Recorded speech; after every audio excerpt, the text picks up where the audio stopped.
ಅದರ ಬಗ್ಗೆ ನೋಡ್ತಾ ಇದ್ದೇವೆ. ಲೋಕದಲ್ಲಿ ಮಕ್ಕಳಿಗೆ ಒಂದು ಯಾವುದೋ ಹೊಸ ಟೆಕ್ನಾಲಜಿ ಬಂದಿದೆ ಅಂತಂದರೆ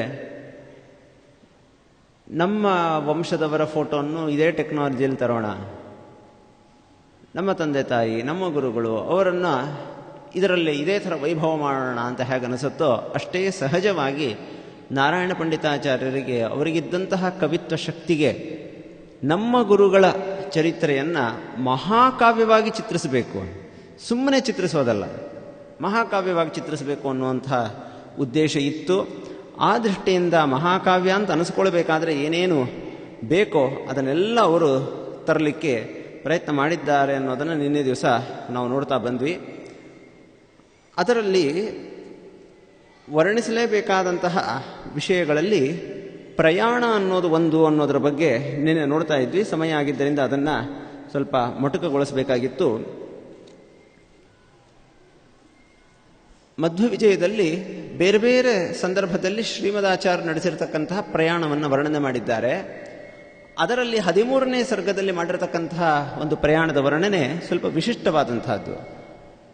ಆಗಿನ ಕಾಲದಲ್ಲಿ ಹೇಗೆ ಸಂಚಾರ ನಡೀತಾ ಇತ್ತು, ಅದರಲ್ಲೊಂದು ವಿಶಿಷ್ಟ ಸಂದರ್ಭದಲ್ಲಿ ಒಬ್ಬ ರಾಜ ಶ್ರೀಮದಾಚಾರ್ಯರನ್ನ ಎದುರುಗೊಳ್ಳಲಿಕ್ಕೆ ಅವರನ್ನು ಆಹ್ವಾನಿಸಿದಾಗ ಯಾವ ಥರದ ಒಂದು ಪ್ರಯಾಣ ನಡೀತು ಅನ್ನೋದನ್ನು ತುಂಬ ಕಣ್ಣಿಗೆ ಕಟ್ಟುವಂತೆ ನಾರಾಯಣ ಪಂಡಿತಾಚಾರ್ಯರು ವರ್ಣಿಸಿದ್ದಾರೆ. ಅವರು ಹೋಗಬೇಕಾಗಿದ್ದು ಕಬೆನಾಡು ಅಂದರೆ ಕಾಸರಗೋಡಿಗೆ, ಅದಕ್ಕಿಂತ 6 ಕಿಲೋಮೀಟರ್ ದೂರದ ಮಧೂರು ಅನ್ನೋ ಊರಿಗೆ ಹಿಂದಿನ ದಿವಸ ರಾತ್ರಿ ಬಂದು ತಂಗಿದ್ದರು. ಬೆಳಿಗ್ಗೆ ಹೊರಡೋದು ಅಂತ ನಿಶ್ಚಯ ಆಗಿತ್ತು. ಆದರೆ ಎಷ್ಟು ಹೊತ್ತಿಗೆ ಅಂತ ಇನ್ನೂ ಸೂಚನೆ ಇರಲಿಲ್ಲ. ಅಲ್ಲಿ ದೇವಸ್ಥಾನಕ್ಕೆ ಬಂದವರೊಬ್ಬರು ಗಂಟೆ ಬಾರಿಸಿದ ತಕ್ಷಣ ಮಧ್ವಾಚಾರ್ಯರು ಘೋಷಣೆ ಮಾಡಿದರು, ಇನ್ನು ಹೊರಡೋದು ಅಂತ ಹೇಳಿ.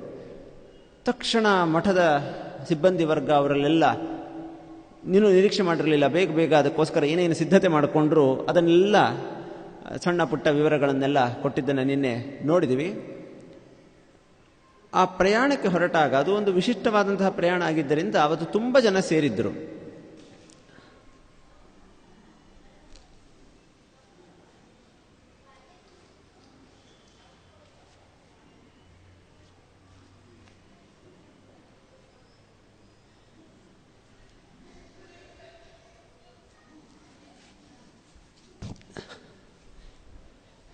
ಒಂದು ಮಹಾಕಾವ್ಯ ಆಗಬೇಕಾದರೆ ಅದರಲ್ಲಿ ಬರಲೇಬೇಕಾದಂತಹ ವರ್ಣನೆಗಳಲ್ಲಿ ಪ್ರಯಾಣ ಅನ್ನೋದು ಒಂದು ಅಂತ ಅಲಂಕಾರ ಶಾಸ್ತ್ರದಲ್ಲಿ ಗುರುತಿಸಿದ್ದಾರೆ. ನಾರಾಯಣ ಪಂಡಿತಾಚಾರ್ಯರು ಅನೇಕ ಸಂದರ್ಭಗಳಲ್ಲಿ ಶ್ರೀಮದಾಚಾರ್ಯರ ಪ್ರಯಾಣಗಳನ್ನು ಉಲ್ಲೇಖಿಸಿದ್ದಾರೆ. ಅದರಲ್ಲಿ 13ನೇ ಸರ್ಗದಲ್ಲಿ ಬಂದಿರತಕ್ಕಂಥ ಒಂದು ಪ್ರಯಾಣ. ಅವರು ಕಾಸರಗೋಡಿಗೆ ಜಯಸಿಂಹನ ಆಸ್ಥಾನಕ್ಕೆ ಅವನ ಆಹ್ವಾನದಂತೆ ಹೋಗಬೇಕಾದರೆ ಮಧೂರಿನಲ್ಲಿ ಹಿಂದಿನ ದಿವಸ ರಾತ್ರಿ ಇಳ್ಕೊಂಡು ಇನ್ನು ಮರುದಿವಸ ಹೊರಟರು. ಅವತ್ತು ಹೆಚ್ಚಿನ ಜನ ಸೇರಿದ್ದರು. ಸನ್ಯಾಸಿ ಶಿಷ್ಯರಿದ್ದರು, ಗೃಹಸ್ಥ ಶಿಷ್ಯರಿದ್ದರು, ಬ್ರಹ್ಮಚಾರಿ ಶಿಷ್ಯರಿದ್ದರು. 100 ಜನ ಸೇರಿದ್ದಾರೆ. ಅವತ್ತವರು 6 ಕಿಲೋಮೀಟರ್ನಷ್ಟು ನಡ್ಕೊಂಡು ಹೋಗಿದ್ದಾರೆ. ಸಾಮಾನ್ಯ ನಡೆದು ಒಂದು ಸ್ವಲ್ಪ ದೇಹಾಯಾಸ ಆಗಬೇಕಲ್ಲ.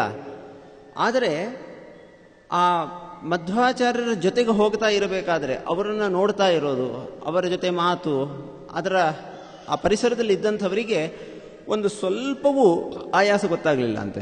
ನಾವಿದನ್ನು ಲೋಕದಲ್ಲಿ ಅನುಭವಿಸಿದ್ದೇವೆ. ನಮಗೆ ತುಂಬ ಇಷ್ಟವಾದಂಥ ಕೆಲಸ ಮಾಡ್ತಾ ಇದ್ರೆ ಗಂಟೆಗಟ್ಟಲೆ ಆದ್ರೂ ಏನೂ ಗೊತ್ತಾಗೋದಿಲ್ಲ, ಶ್ರಮ ಆಗೋದಿಲ್ಲ. ಒಲ್ಲದ ಮನಸ್ಸಿನಿಂದಲೋ ಕಿರಿಕಿರಿಯಿಂದ ಮಾಡಿದರೆ ಸಣ್ಣ ಸಣ್ಣ ಕೆಲಸಗಳು ದೊಡ್ಡ ಭಾರ ಆಗ್ತವೆ. ಅಷ್ಟು ದೂರ ಪ್ರಯಾಣ ಮಾಡಿದರೂ ಯಾರಿಗೆ ಏನೂ ದುಃಖ ಆಗಲಿಲ್ಲ. ನಾರಾಯಣ ಪಂಡಿತಾಚಾರ್ಯರ ಇಡೀ ಕಾವ್ಯದಲ್ಲಿ ಸ್ವಭಾವೋಕ್ತಿ ಅನ್ನೋದೊಂದು ಅಲಂಕಾರ ಅಂತ ಹೇಳ್ತಾರೆ, ಅತೀ ಹೆಚ್ಚು ಬಳಸಿರ್ತಕ್ಕಂಥದ್ದು. ಕೆಲವು ವಿಷಯಗಳನ್ನು ತುಂಬ ವರ್ಣನೆ ಮಾಡಬೇಕಾಗಿಲ್ಲ, ಇದ್ದದ್ದನ್ನು ಇದ್ದ ಹಾಗೆ ಹೇಳಿದರೆ ಸಾಕು, ಅದಕ್ಕೊಂದು ಸೌಂದರ್ಯ ಇದೆ. ಅಲ್ಲಿ ಏನು ನಡೀತು ಅನ್ನೋದನ್ನು ಇಲ್ಲಿ ಹೇಳ್ತಾ ಇದ್ದಾರೆ. ಇಲ್ಲಿ ನಿಜವಾಗಿ ಹೆಚ್ಚು ಅಲಂಕಾರಗಳನ್ನು ಬಳಸಿಲ್ಲ ನಾರಾಯಣ ಪಂಡಿತಾಚಾರ್ಯರು. ಆದರೆ ಅದು ಎಷ್ಟು ಸುಂದರವಾಗಿ ಮೂಡಿ ಬಂದಿದೆ ಅಂತಂದರೆ, ಸುಮ್ಮನೆ ಶ್ರೀಮದಾಚಾರ್ಯ ಜೊತೆಗೆ ಹೋಗಿದ್ದಕ್ಕೆ ಅವ್ರಿಗೇನು ಅನ್ನಿಸ್ತಾ ಇಲ್ಲ. ಅಲ್ಲಿ ಯದ್ಯಪಿ ಜನ ರಾಜ ಬರ್ತಾನೆ ಅಂತ ನೋಡಲಿಕ್ಕೆ ಊರಿಂದೆಲ್ಲ ಸೇರಿದ್ರಂತೆ. ಆದರೆ ಯಾವಾಗ ಮಧ್ವಾಚಾರ್ಯರು ಹೀಗೆ ಬರ್ತಾ ಇದ್ದಾರೆ ಅದನ್ನು ನೋಡಿದ ಮೇಲೆ ರಾಜ ಮುಖ್ಯ ಆಗಲಿಲ್ಲ ಅವರಿಗೆ, ಇವರನ್ನೇ ನೋಡಬೇಕು ಅಂತ ಇವ್ರ ಕಡೆನೇ ಎಲ್ಲರಿಗೂ ಲಕ್ಷ್ಯ ಹೋಯಿತು. ಅಷ್ಟು ಆಕರ್ಷಕ ವ್ಯಕ್ತಿತ್ವ ಶ್ರೀಮದಾಚಾರ್ಯದ ಆಗಿತ್ತು. ಆ ವಿಶೇಷವಾಗಿ ಆ ಕಬೆ ನಾಡು ಅದನ್ನು ಪ್ರವೇಶ ಮಾಡ್ತಿರುವಾಗ ಅಲ್ಲೊಂದು ಮೆರವಣಿಗೆ ಏರ್ಪಾಡಾಗಿತ್ತು.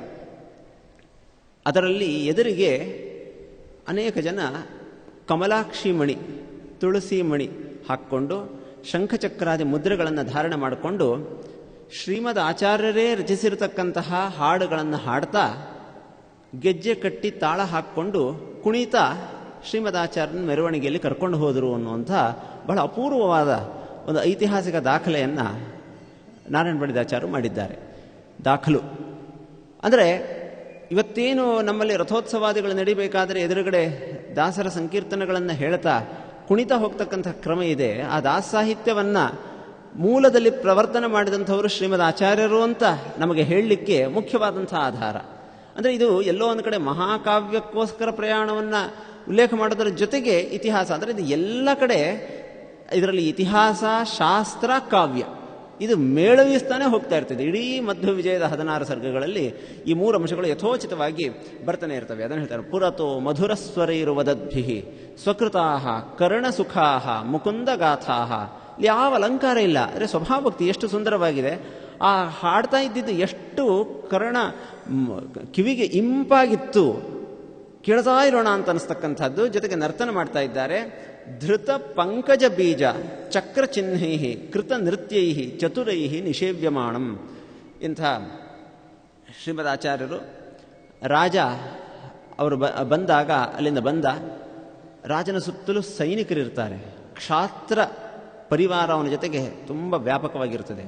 ಆದರೆ ಯಾವಾಗ ಗುರುಗಳ ಹತ್ತಿರ ಬರ್ತಾನೋ ಆಗ ಅವನ ರಥದಿಂದ ಇಳಿದು ಸೈನಿಕರಿಗೆಲ್ಲ ನೀವು ಇಲ್ಲೇ ಇರಿ ಅಂತ ಹೇಳಿದ್ನಂತೆ. ರಾಜರು ಹೇಗೆ ನಡ್ಕೊಳ್ತಿದ್ರು ಅನ್ನೋದರ ಒಂದು ದಾಖಲೆ. ಕೆಲವು ಪುರೋಹಿತರು, ಆಸ್ಥಾನ ವಿದ್ವಾಂಸರು ಅವರನ್ನು ಮಾತ್ರ ಕರ್ಕೊಂಡು ಹಣ್ಣು ಹೂವು ಅದನ್ನೆಲ್ಲ ತಟ್ಟೆಯಲ್ಲಿ ಹಿಡ್ಕೊಂಡು ಶ್ರೀಮದ್ ಆಚಾರ್ಯರ ಹತ್ತಿರ ಬಂದು ಅವರ ಹತ್ತಿರ ನಮಸ್ಕರಿಸಿ ಅವರ ಜೊತೆ ಮಾತಾಡಿದ್ದಾನೆ, ತನ್ನ ಸಂತೋಷವನ್ನು ವ್ಯಕ್ತಪಡಿಸಿದ್ದಾನೆ. ಅಲ್ಲಿಂದ ಮುಂದೆ ಮದನೇಶ್ವರ ದೇವಸ್ಥಾನದವರೆಗೆ ರಾಜ ಮತ್ತು ಶ್ರೀಮದಾಚಾರ್ಯರ ಜೊತೆಗೆ ಮೆರವಣಿಗೆಯಲ್ಲಿ ಹೋಗ್ತಾ ಇದ್ದಾರೆ. ನಿಜವಾಗಿ ರಾಜರು ಈ ಥರ ಗುಂಪಿನಲ್ಲಿ ಇರೋದೇ ಇಲ್ಲ. ಯಾವಾಗ ಅವರು ಎಲ್ಲಿರ್ತಾರೋ ಅವರ ಸುತ್ತಲೂ ಒಂದಿಷ್ಟು ಅಂತರ, ಎಲ್ಲರೂ ಅಂತರವನ್ನು ಕಾಪಾಡಿಕೊಳ್ಳುವಂಥ ಪದ್ಧತಿ. ಆದರೆ ಆ ದಿವಸ ಆಚಾರ್ಯರು ಯಾವಾಗಲೂ ಜನರ ಮಧ್ಯದಲ್ಲಿದ್ದವರು, ಶಿಷ್ಯರ ಮಧ್ಯದಲ್ಲೇ ಇದ್ದವರು.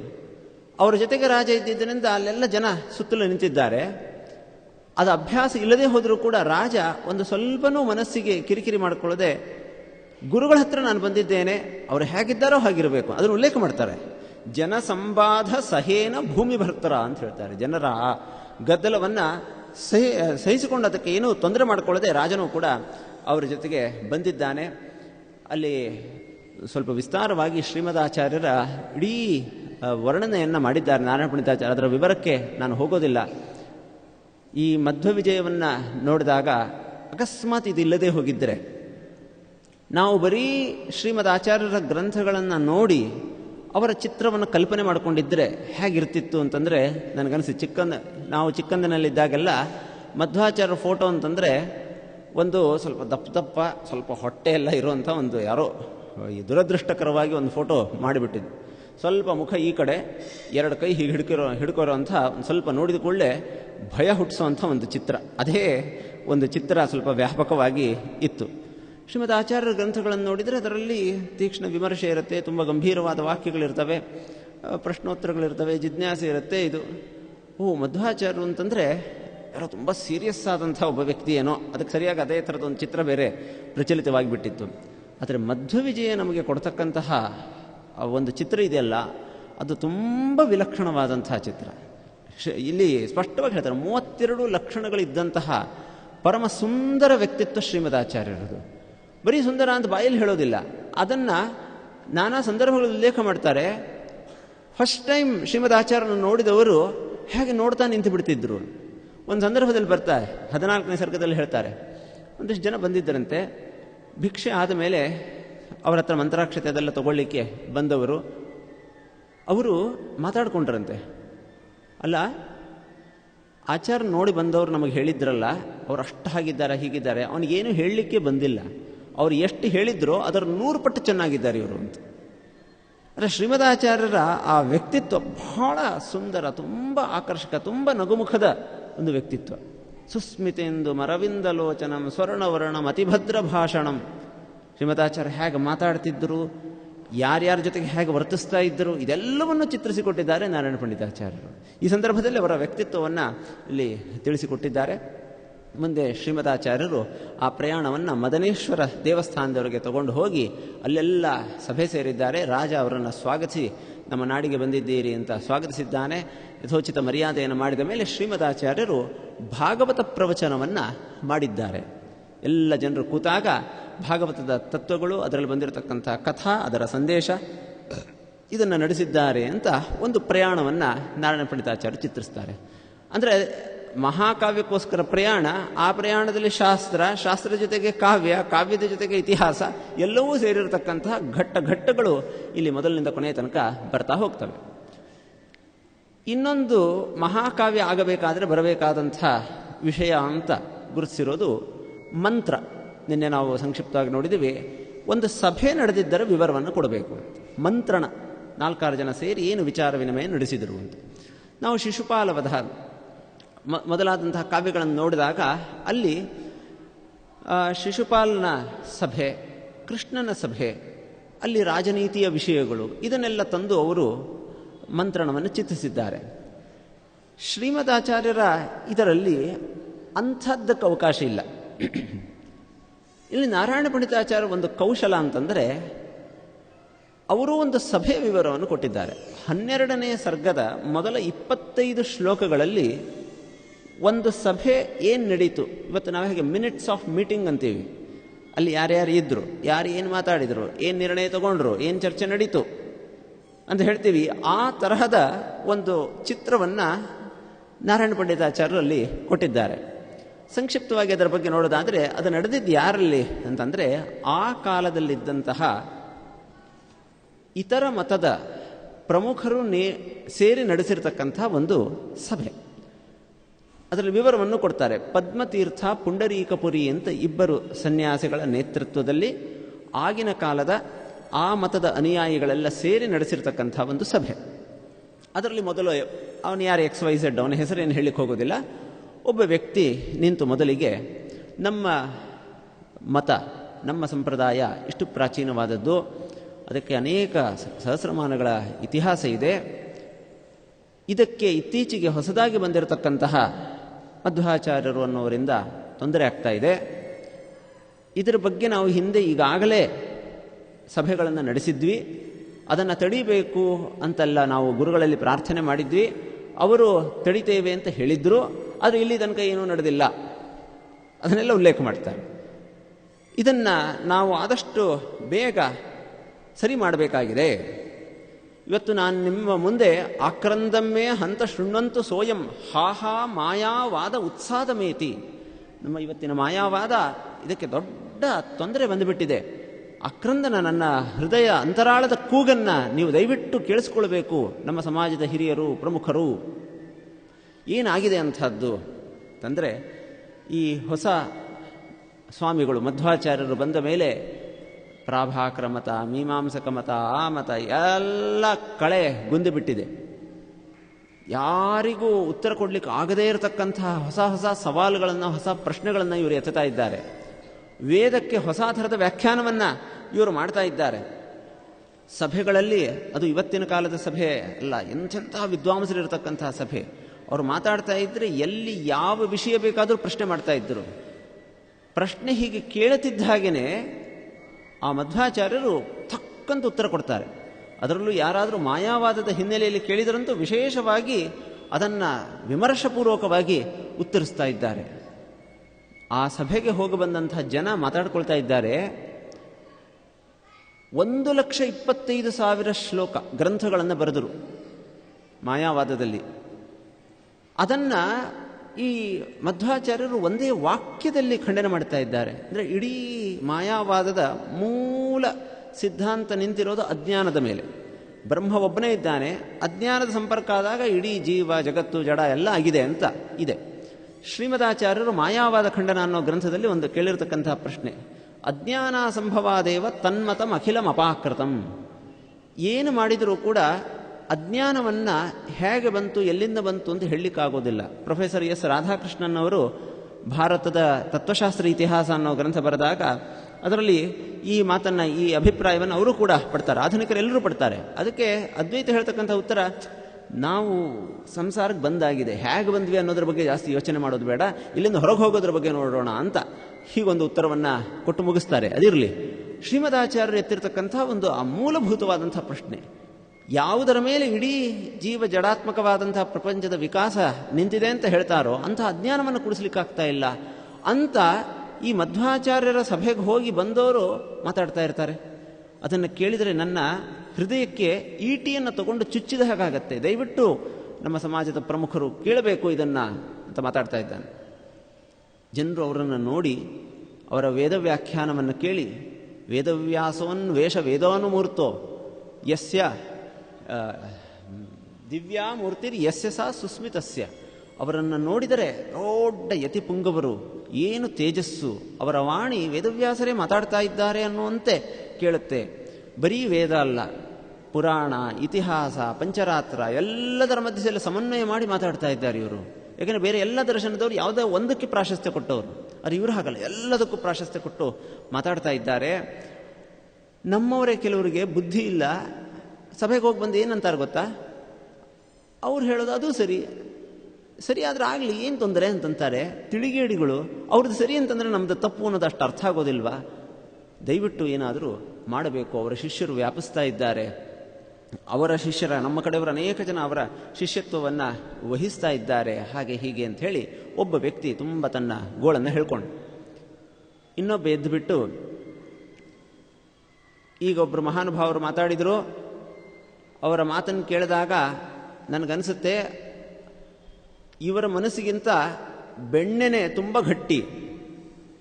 ಯಾಕೆಂದರೆ ಬೆಣ್ಣೆಯನ್ನು ಕೊನೆಯ ಪಕ್ಷ ಬೆಂಕಿಯ ಹತ್ತಿರ ತಗೊಂಡೋದ ಮೇಲೆ ಕರಗುತ್ತೆ. ಬೆಂಕಿ ಅಂತ ನೆನೆಸ್ಕೊಂಡು ಕೂಡಲೇ, ಬೆಂಕಿ ಅಂತ ಅಂದ ಕೂಡಲೇ ಯಾವ ಬೆಣ್ಣೆನೂ ಕರಗೋದಿಲ್ಲ.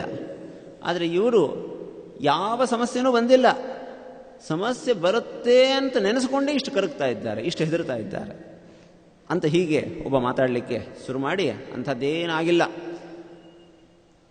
ಇವರು ಬಂದಿರಬಹುದು, ಹೊಸ ಮತವನ್ನು ಹೇಳ್ತಾ ಇರಬಹುದು, ಆದರೆ ನಮ್ಮ ಸಿದ್ಧಾಂತ ಬೇಕಾದಷ್ಟು ಗಟ್ಟಿಯಾಗಿದೆ. ಅದರ ಜೊತೆಗೆ ಒಂದೊಂದು ಸಲ ಆಗುತ್ತೆ ಹೀಗೆ ಅನಿವಾರ್ಯವಾಗಿ, ಅವರು ಎತ್ತತಕ್ಕಂತಹ ಪ್ರಶ್ನೆಗಳಿಗೆ ಉತ್ತರ ಕೊಡಲಿಕ್ಕೆ ಆಗದೇ ಇರಬಹುದು. ಬಾಯಿ ಮಾತಿನಲ್ಲಿ ಸೋಲಿಸ್ಲಿಕ್ಕೆ ಬರಲಿಲ್ಲ ಅಂತಂದರೆ ಸೋಲಿಸ್ಲಿಕ್ಕೆ ಆಗೋದಿಲ್ಲ ಅಂತ ಅರ್ಥ ಏನು? ನಮ್ಮಲ್ಲಿ ಒಳ್ಳೊಳ್ಳೊಳ್ಳೆ ಮಂತ್ರವಾದಿಗಳಿದ್ದಾರೆ, ಅವರ ಮಂತ್ರ ಪ್ರಯೋಗ ಮಾಡಿಬಿಟ್ಟು ಅವರ ಕಡೆಯವರ ಬಾಯನ್ನು ಕಟ್ಟಿಸಿಬಿಡಬಹುದು. ಅವರನ್ನು ತಡಿಬೇಕಲ್ವಾ? ಅದನ್ನು ವಾದದಲ್ಲೇ ತಡಿಬೇಕು ಅಂತೇನು? ಮಂತ್ರವಾದ ಮಾಡೋಣ, ಬಾಯಿ ಕಟ್ಟಿಸೋಣ. ನಾವೆಲ್ಲ ಸೇರಿ ಒಂದು ಯೋಚನೆ ಮಾಡಬೇಕಾಗಿದೆ ಇವತ್ತು. ಅವರು ಮುಂದಿನ ಯಾವ ಊರಿಗೆ ಹೋಗ್ತಿದ್ದಾರೆ ಅಂತ ಮೊದಲೇ ತಿಳ್ಕೊಂಡು ಅಲ್ಲಿಗೆ ನಮ್ಮವರನ್ನು ಕಳಿಸಿ, ನೋಡ್ರಿ ಒಬ್ಬರು ಬರ್ತಾ ಇದ್ದಾರೆ, ಅವರು ನಮ್ಮ ಸಂಪ್ರದಾಯಕ್ಕೆ ವಿರುದ್ಧವಾಗಿ ಮಾತಾಡ್ತಾರೆ, ಅವರನ್ನು ಬಹಿಷ್ಕರಿಸಬೇಕು ಅಂತ ಈ ಥರ ಅಪಪ್ರಚಾರ, ಅವರ ವಿರುದ್ಧ ಪ್ರಚಾರ ಮಾಡಬೇಕು. ಅವರ ಬಲ ಇರೋದು ಏನು ಕೇಳಿದರೂ ಕೂಡ ಅವರು ನಾನಾ ಗ್ರಂಥಗಳನ್ನು ಉಲ್ಲೇಖ ಮಾಡ್ತಾರೆ. ಎಲ್ಲಿದೆ ಆ ಗ್ರಂಥ ಅಂತ ಕೇಳಿದರೆ ಅವರ ಜೊತೆಗೆ ಯಾವಾಗಲೂ ಅನೇಕ ಗ್ರಂಥಗಳನ್ನು ತೊಗೊಂಡು ಹೋಗ್ತಿರ್ತಾರೆ. ಅವ್ರದ್ದು ದೊಡ್ಡ ಗ್ರಂಥಾಲಯ ಇದೆ, ಅದನ್ನೆಲ್ಲ ನಾವು ಅಪಹರಿಸಿಬಿಡಬೇಕು, ಅವರ ಬಲ ಕುಗ್ಗುವಂತೆ ಮಾಡಬೇಕು. ಇಂಥದ್ದೆಲ್ಲ ಮಾಡಿದಾಗ ಅವ್ರನ್ನ ತಡೀಲಿಕ್ಕೇನು ಕಷ್ಟ ಇಲ್ಲ ಹಾಗೆ ಅಂತ ಇನ್ನೊಬ್ಬ ಮಾತಾಡದ. ಕೊನೆಗೆ ಅವರು ಅದೇ ಥರ ತೀರ್ಮಾನ ಮಾಡಿ, ನಾವು ಅವರ ಗ್ರಂಥವನ್ನು ಅಪಹಾರ ಮಾಡಬೇಕು ಅಂತ ಒಂದು ತೀರ್ಮಾನ ಮಾಡಿದರು. ಮಿನಿಟ್ಸ್ ಆಫ್ ದ ಮೀಟಿಂಗ್ ಕೊನೆಗೆ ತೀರ್ಮಾನ ಆದವು. ಮುಂದೆ ಅದನ್ನು ಮಾಡಿದರೂ ಕೂಡ ಇದೇ 12ನೇ ಸರ್ಗದಲ್ಲಿ ಅದನ್ನು ಮಾಡಿದರು. ಕೊನೆಗೆ ಶ್ರೀಮದಾಚಾರ್ಯರು ಅಲ್ಲಿಗೆ ಹೋಗಿ ಯಾರು ಅಪಹರಿಸಿದ್ದಾರೆ ಅನ್ನೋದನ್ನು ತಿಳ್ಕೊಂಡು ಅವರ ನಿಗ್ರಹಿಸಿದರು. ಆ ಜಯಸಿಂಹರಾಜನಿಗೆ ಅದರಿಂದ ತುಂಬ ನಾಚಿಕಾಯಿತು. ನನ್ನ ರಾಜ್ಯದಲ್ಲಿರೋರು ಹೀಗೆ ಗ್ರಂಥಾಪಹರಣದಂಥ ಕೆಟ್ಟ ಕೆಲಸವನ್ನು ಮಾಡ್ತಾ ಇದ್ದಾರೆ ಅಂತ ಹೇಳಿ ಅದನ್ನು 16ನೇ ಸರ್ಗದ ಕಥೆಯಲ್ಲಿ ಹೇಳ್ತಾರೆ. ಅದನ್ನು ಅವ್ರನ್ನ ಕರೆಸಿಬಿಟ್ಟು ಎಲ್ಲರ ಎದುರಿಗೆ ಆ ಗ್ರಂಥಗಳನ್ನೆಲ್ಲ ತಿರುಗಿ ಕೊಡಿಸಿದರು ಅನ್ನುವಂಥ ವಿಷಯ ಬರುತ್ತೆ. ಹೀಗೆ ಆ ಗ್ರಂಥವನ್ನು ಅಪಹರಿಸೋ ಕೆಲಸ ಮಾಡಿದರು. ಒಂದು ಮಂತ್ರ ಪ್ರಯೋಗ ಮಾಡಿಬಿಟ್ಟು ಅವ್ರ ಜೊತೆ ವಾದಕ್ಕೆ ಹೋಗಿ ಅವರನ್ನು ಸೋಲಿಸಬೇಕು ಅನ್ನೋ ಪ್ರಯತ್ನ ಮಾಡಿದರು. ಆದರೆ ಅದು ಸಾಧ್ಯ ಆಗಲಿಲ್ಲ. ಭಾರತೀಪತಿಗಳೇ, ವಾಯುದೇವರೇ ಮಧ್ವರಾಗಿ ಬಂದಿರಬೇಕಾದ್ರೆ ಬಾಯಿ ಕಟ್ಟಿಸಲಿಕ್ಕೆ ಹೇಗೆ ಸಾಧ್ಯ? ಅದು ವಿಪರೀತವಾಗಿ ಹೊಡೆದು, ಯಾವುದಾದ್ರೂ ಕೃತ್ಯ ಸಜ್ಜನರ ಮೇಲೆ ಪ್ರಯೋಗ ಮಾಡಿದರೆ ಅವರಿಗೆ ಹೊಡೆಯುತ್ತಂತೆ. ಆ ಭಾರತೀ ದೇವಿಯ ಅವಗ್ರಹಕ್ಕೆ ಪಾತ್ರರಾಗಿ ಸಭೆಯಲ್ಲಿ ಕೂತು ಮಾತಾಡಲಿಕ್ಕೆ ಅಬದ್ಧವಾಗಿ ಪದಚ್ಛೇದವನ್ನೆಲ್ಲ ಮಾಡಿ ಹಾಸ್ಯಾಸ್ಪದರಾಗಿ ಬಿಟ್ಟಂತಹ ಪರಿಸ್ಥಿತಿ ಬಂತು. ಇದ್ಯಾವುದೂ ಕೂಡ ನಡೀಲಿಲ್ಲ ಅಂತ ಆ ನಡೆದಂತಹ ಘಟನೆಯನ್ನು ಒಂದು 30-40 ಶ್ಲೋಕಗಳಲ್ಲೆಲ್ಲ ವರ್ಣನೆ ಮಾಡಿದ್ದಾರೆ.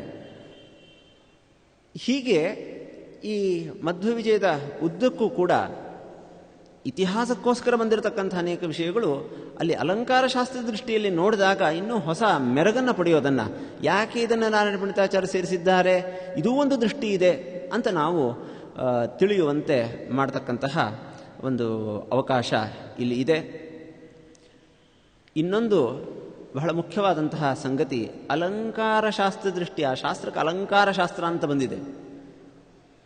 ಒಂದು ಮಾತು ಮೊದಲನೇ ದಿವಸ ನಾವು ನೋಡಿದ್ವಿ, ಕಾವ್ಯ ಅದನ್ನು ಒಬ್ಬ ವ್ಯಕ್ತಿಗೆ ಹೋಲಿಸಿದರೆ ಒಬ್ಬ ಜೀವಂತ ವ್ಯಕ್ತಿಗೆ ಒಂದು ಸೌಂದರ್ಯ ಇದೆ. ಅದು ಹೇಗೆ ಇರಲಿ, ಆತ ಓಡಾಡ್ಕೊಂಡಿದ್ದಾನೆ, ಮಾತಾಡ್ತಾ ಇದ್ದಾನೆ ಅಂತಂದರೆ ಬಹಳ ದೊಡ್ಡ ಸಂಗತಿ. ಅದರ ಜೊತೆಗೆ ಅವನು ಸುಂದರನಾಗಿದ್ದರೆ, ಅವನಿಗೆ ಮತ್ತೆ ಅನೇಕ ಅಲಂಕಾರಗಳನ್ನು ಮಾಡಿದರೆ ಬಹಳ ಆಕರ್ಷಕವಾಗ್ತಾ ಹೋಗುತ್ತೆ. ಹಾಗೆ ಆಡ್ತಕ್ಕಂತಹ ಮಾತುಗಳಿಗೆ ಅಲಂಕಾರಗಳು ಅಂತ ಗುರುತಿಸಿದ್ದಾರೆ.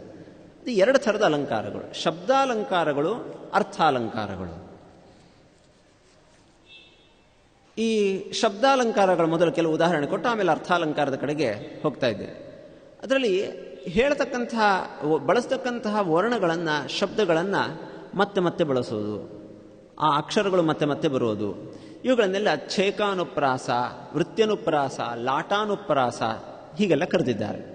ಈಗ ಉದಾಹರಣೆಗೆ ವಿಷಂ ವಿಷಣ್ಣೋ ವಿಷಭೃದ್ಗಣೋ ತಹಾಲಿ, ವಿಷಂ ವಿಷ, ವಿಷ ವಿಷ 2 ಸಲ ಬರುತ್ತೆ. ನಾನಾ ವನೇಶು ಚರತಸ್ತೃಣಾನಿ, ಚರತಃ ಚರತಃ. ಆ ಶಬ್ದ ಅದನ್ನು ಕೇಳ್ತಾ ಇದ್ರೇ ಅದರಲ್ಲಿ ಯಾರಿಗೆ ಸ್ವಲ್ಪ ಅದರ ಅರ್ಥನೂ ಆಗ್ತಾ ಇರುತ್ತೆ, ಜೊತೆಗೆ ಆ ಅರ್ಥದ ಒಂದು ಸೌಂದರ್ಯವೂ ಗೊತ್ತಾಗುತ್ತೆ, ಹೇಳಲಿಕ್ಕೆ ಒಂದು ಖುಷಿ ಆಗುತ್ತೆ. ಮತ್ತೆ ಮತ್ತೆ ಆ ಅಕ್ಷರಗಳು ಬರ್ತಾ ಇರ್ತವೆ. ಅದರಲ್ಲಿ ಇಡೀ ಮಧ್ವ ವಿಜಯದಲ್ಲಿ ಸಾಮಾನ್ಯ ಅನುಪ್ರಾಸ, ಈ ಪ್ರಾಸ ಇಲ್ಲದೇ ಇರತಕ್ಕಂತಹ ಶ್ಲೋಕವೇ ಇಲ್ಲ ಅಂತ ಹೇಳ್ಬೋದು. ಅಷ್ಟು ವ್ಯಾಪಕವಾಗಿ ಮೊದಲನೇ ಶ್ಲೋಕದಲ್ಲಿ ಶುರುವಾಗುತ್ತೆ. ನಾರಾಯಣಾಯ ಖಿಲ ಕಾರಣಾಯ ಆಯ ಆಯ, ಹೀಗೆ ಯಾವುದೇ ಒಂದು ಮತ್ತೆ ಮತ್ತೆ ಬರ್ತಾ ಇರೋದಿದೆಯಲ್ಲ, ಇದು ಪ್ರಾಸ. ಅದರಲ್ಲಿ ಅನೇಕ ಥರದ ಪ್ರಾಸಗಳು, ಇದನ್ನು ಅವರು ಹೇಳ್ತಾನೇ ಇರ್ತಾರೆ. ಇದು ಒಂದು ಥರದ್ದು.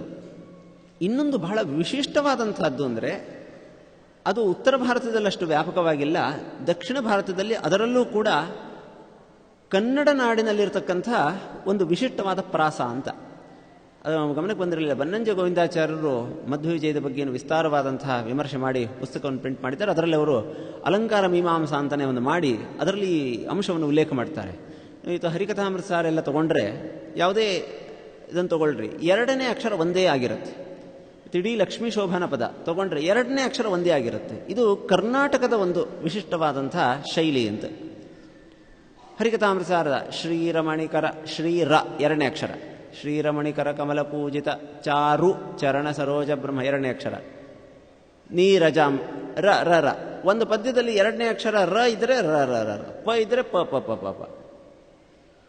ಹೀಗೆ ಇದು ಕರ್ನಾಟಕದ ಒಂದು ವಿಶಿಷ್ಟ ಶೈಲಿ.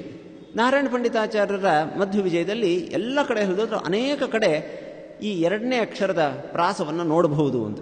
ಪಾದಾರವಿಂದ ಪ್ರಣತೋ ಹರೀಂದ್ರಸ್ತದಾ ಮಹಾಭಕ್ತಿ ಭರಾಭಿನುನ್ನಃ ಅಂದ ಪ ಪ ರ ರ. ಕೆಲವು ಸಲ 2-3 ಅಕ್ಷರಗಳು ಒಂದೊಂದೇ ಬರೋದು. ಇದು ಚಂಪು ಭಾರತದಲ್ಲಿ ಈ ಥರದ ಅನೇಕ ಪ್ರಯೋಗಗಳನ್ನು ಅನಂತ ಭಟ್ಟ ಅನ್ನುವಂಥ ಕವಿ ಮಾಡಿದ್ದಾನೆ. ನಾರಾಯಣ ಪಂಡಿತಾಚಾರ್ಯರು ಅನೇಕ ಕಡೆಗಳಲ್ಲಿ ಈ ಥರದ ಒಂದು ಪ್ರಯೋಗವನ್ನು ಮಾಡಿದ್ದಾರೆ. ಇದರ ಜೊತೆಗೆ ಒಬ್ಬ ಕವಿಗಳ ಶಬ್ದದ ಮೇಲಿನ ಹಿಡಿತವನ್ನು ಪರೀಕ್ಷೆ ಮಾಡತಕ್ಕಂಥ ಅಥವಾ ಅದನ್ನು ಸಾಬೀತುಪಡಿಸ್ತಕ್ಕಂತಹ ಅಲಂಕಾರ ಅಂದರೆ ಅದು ಯಮಕಾಲಂಕಾರ ಅಂತ ಕರೀತಾರೆ. ಯಮಕದಲ್ಲಿ ಇಡೀ ಪದ ವಾಕ್ಯ ಪಾದವೇ ಮತ್ತೆ ಮತ್ತೆ ಬರ್ತಾ ಇರುತ್ತೆ. ಉದಾಹರಣೆಗೆ ನೋಡಿ, ಕೆಲವು ಶ್ಲೋಕಗಳು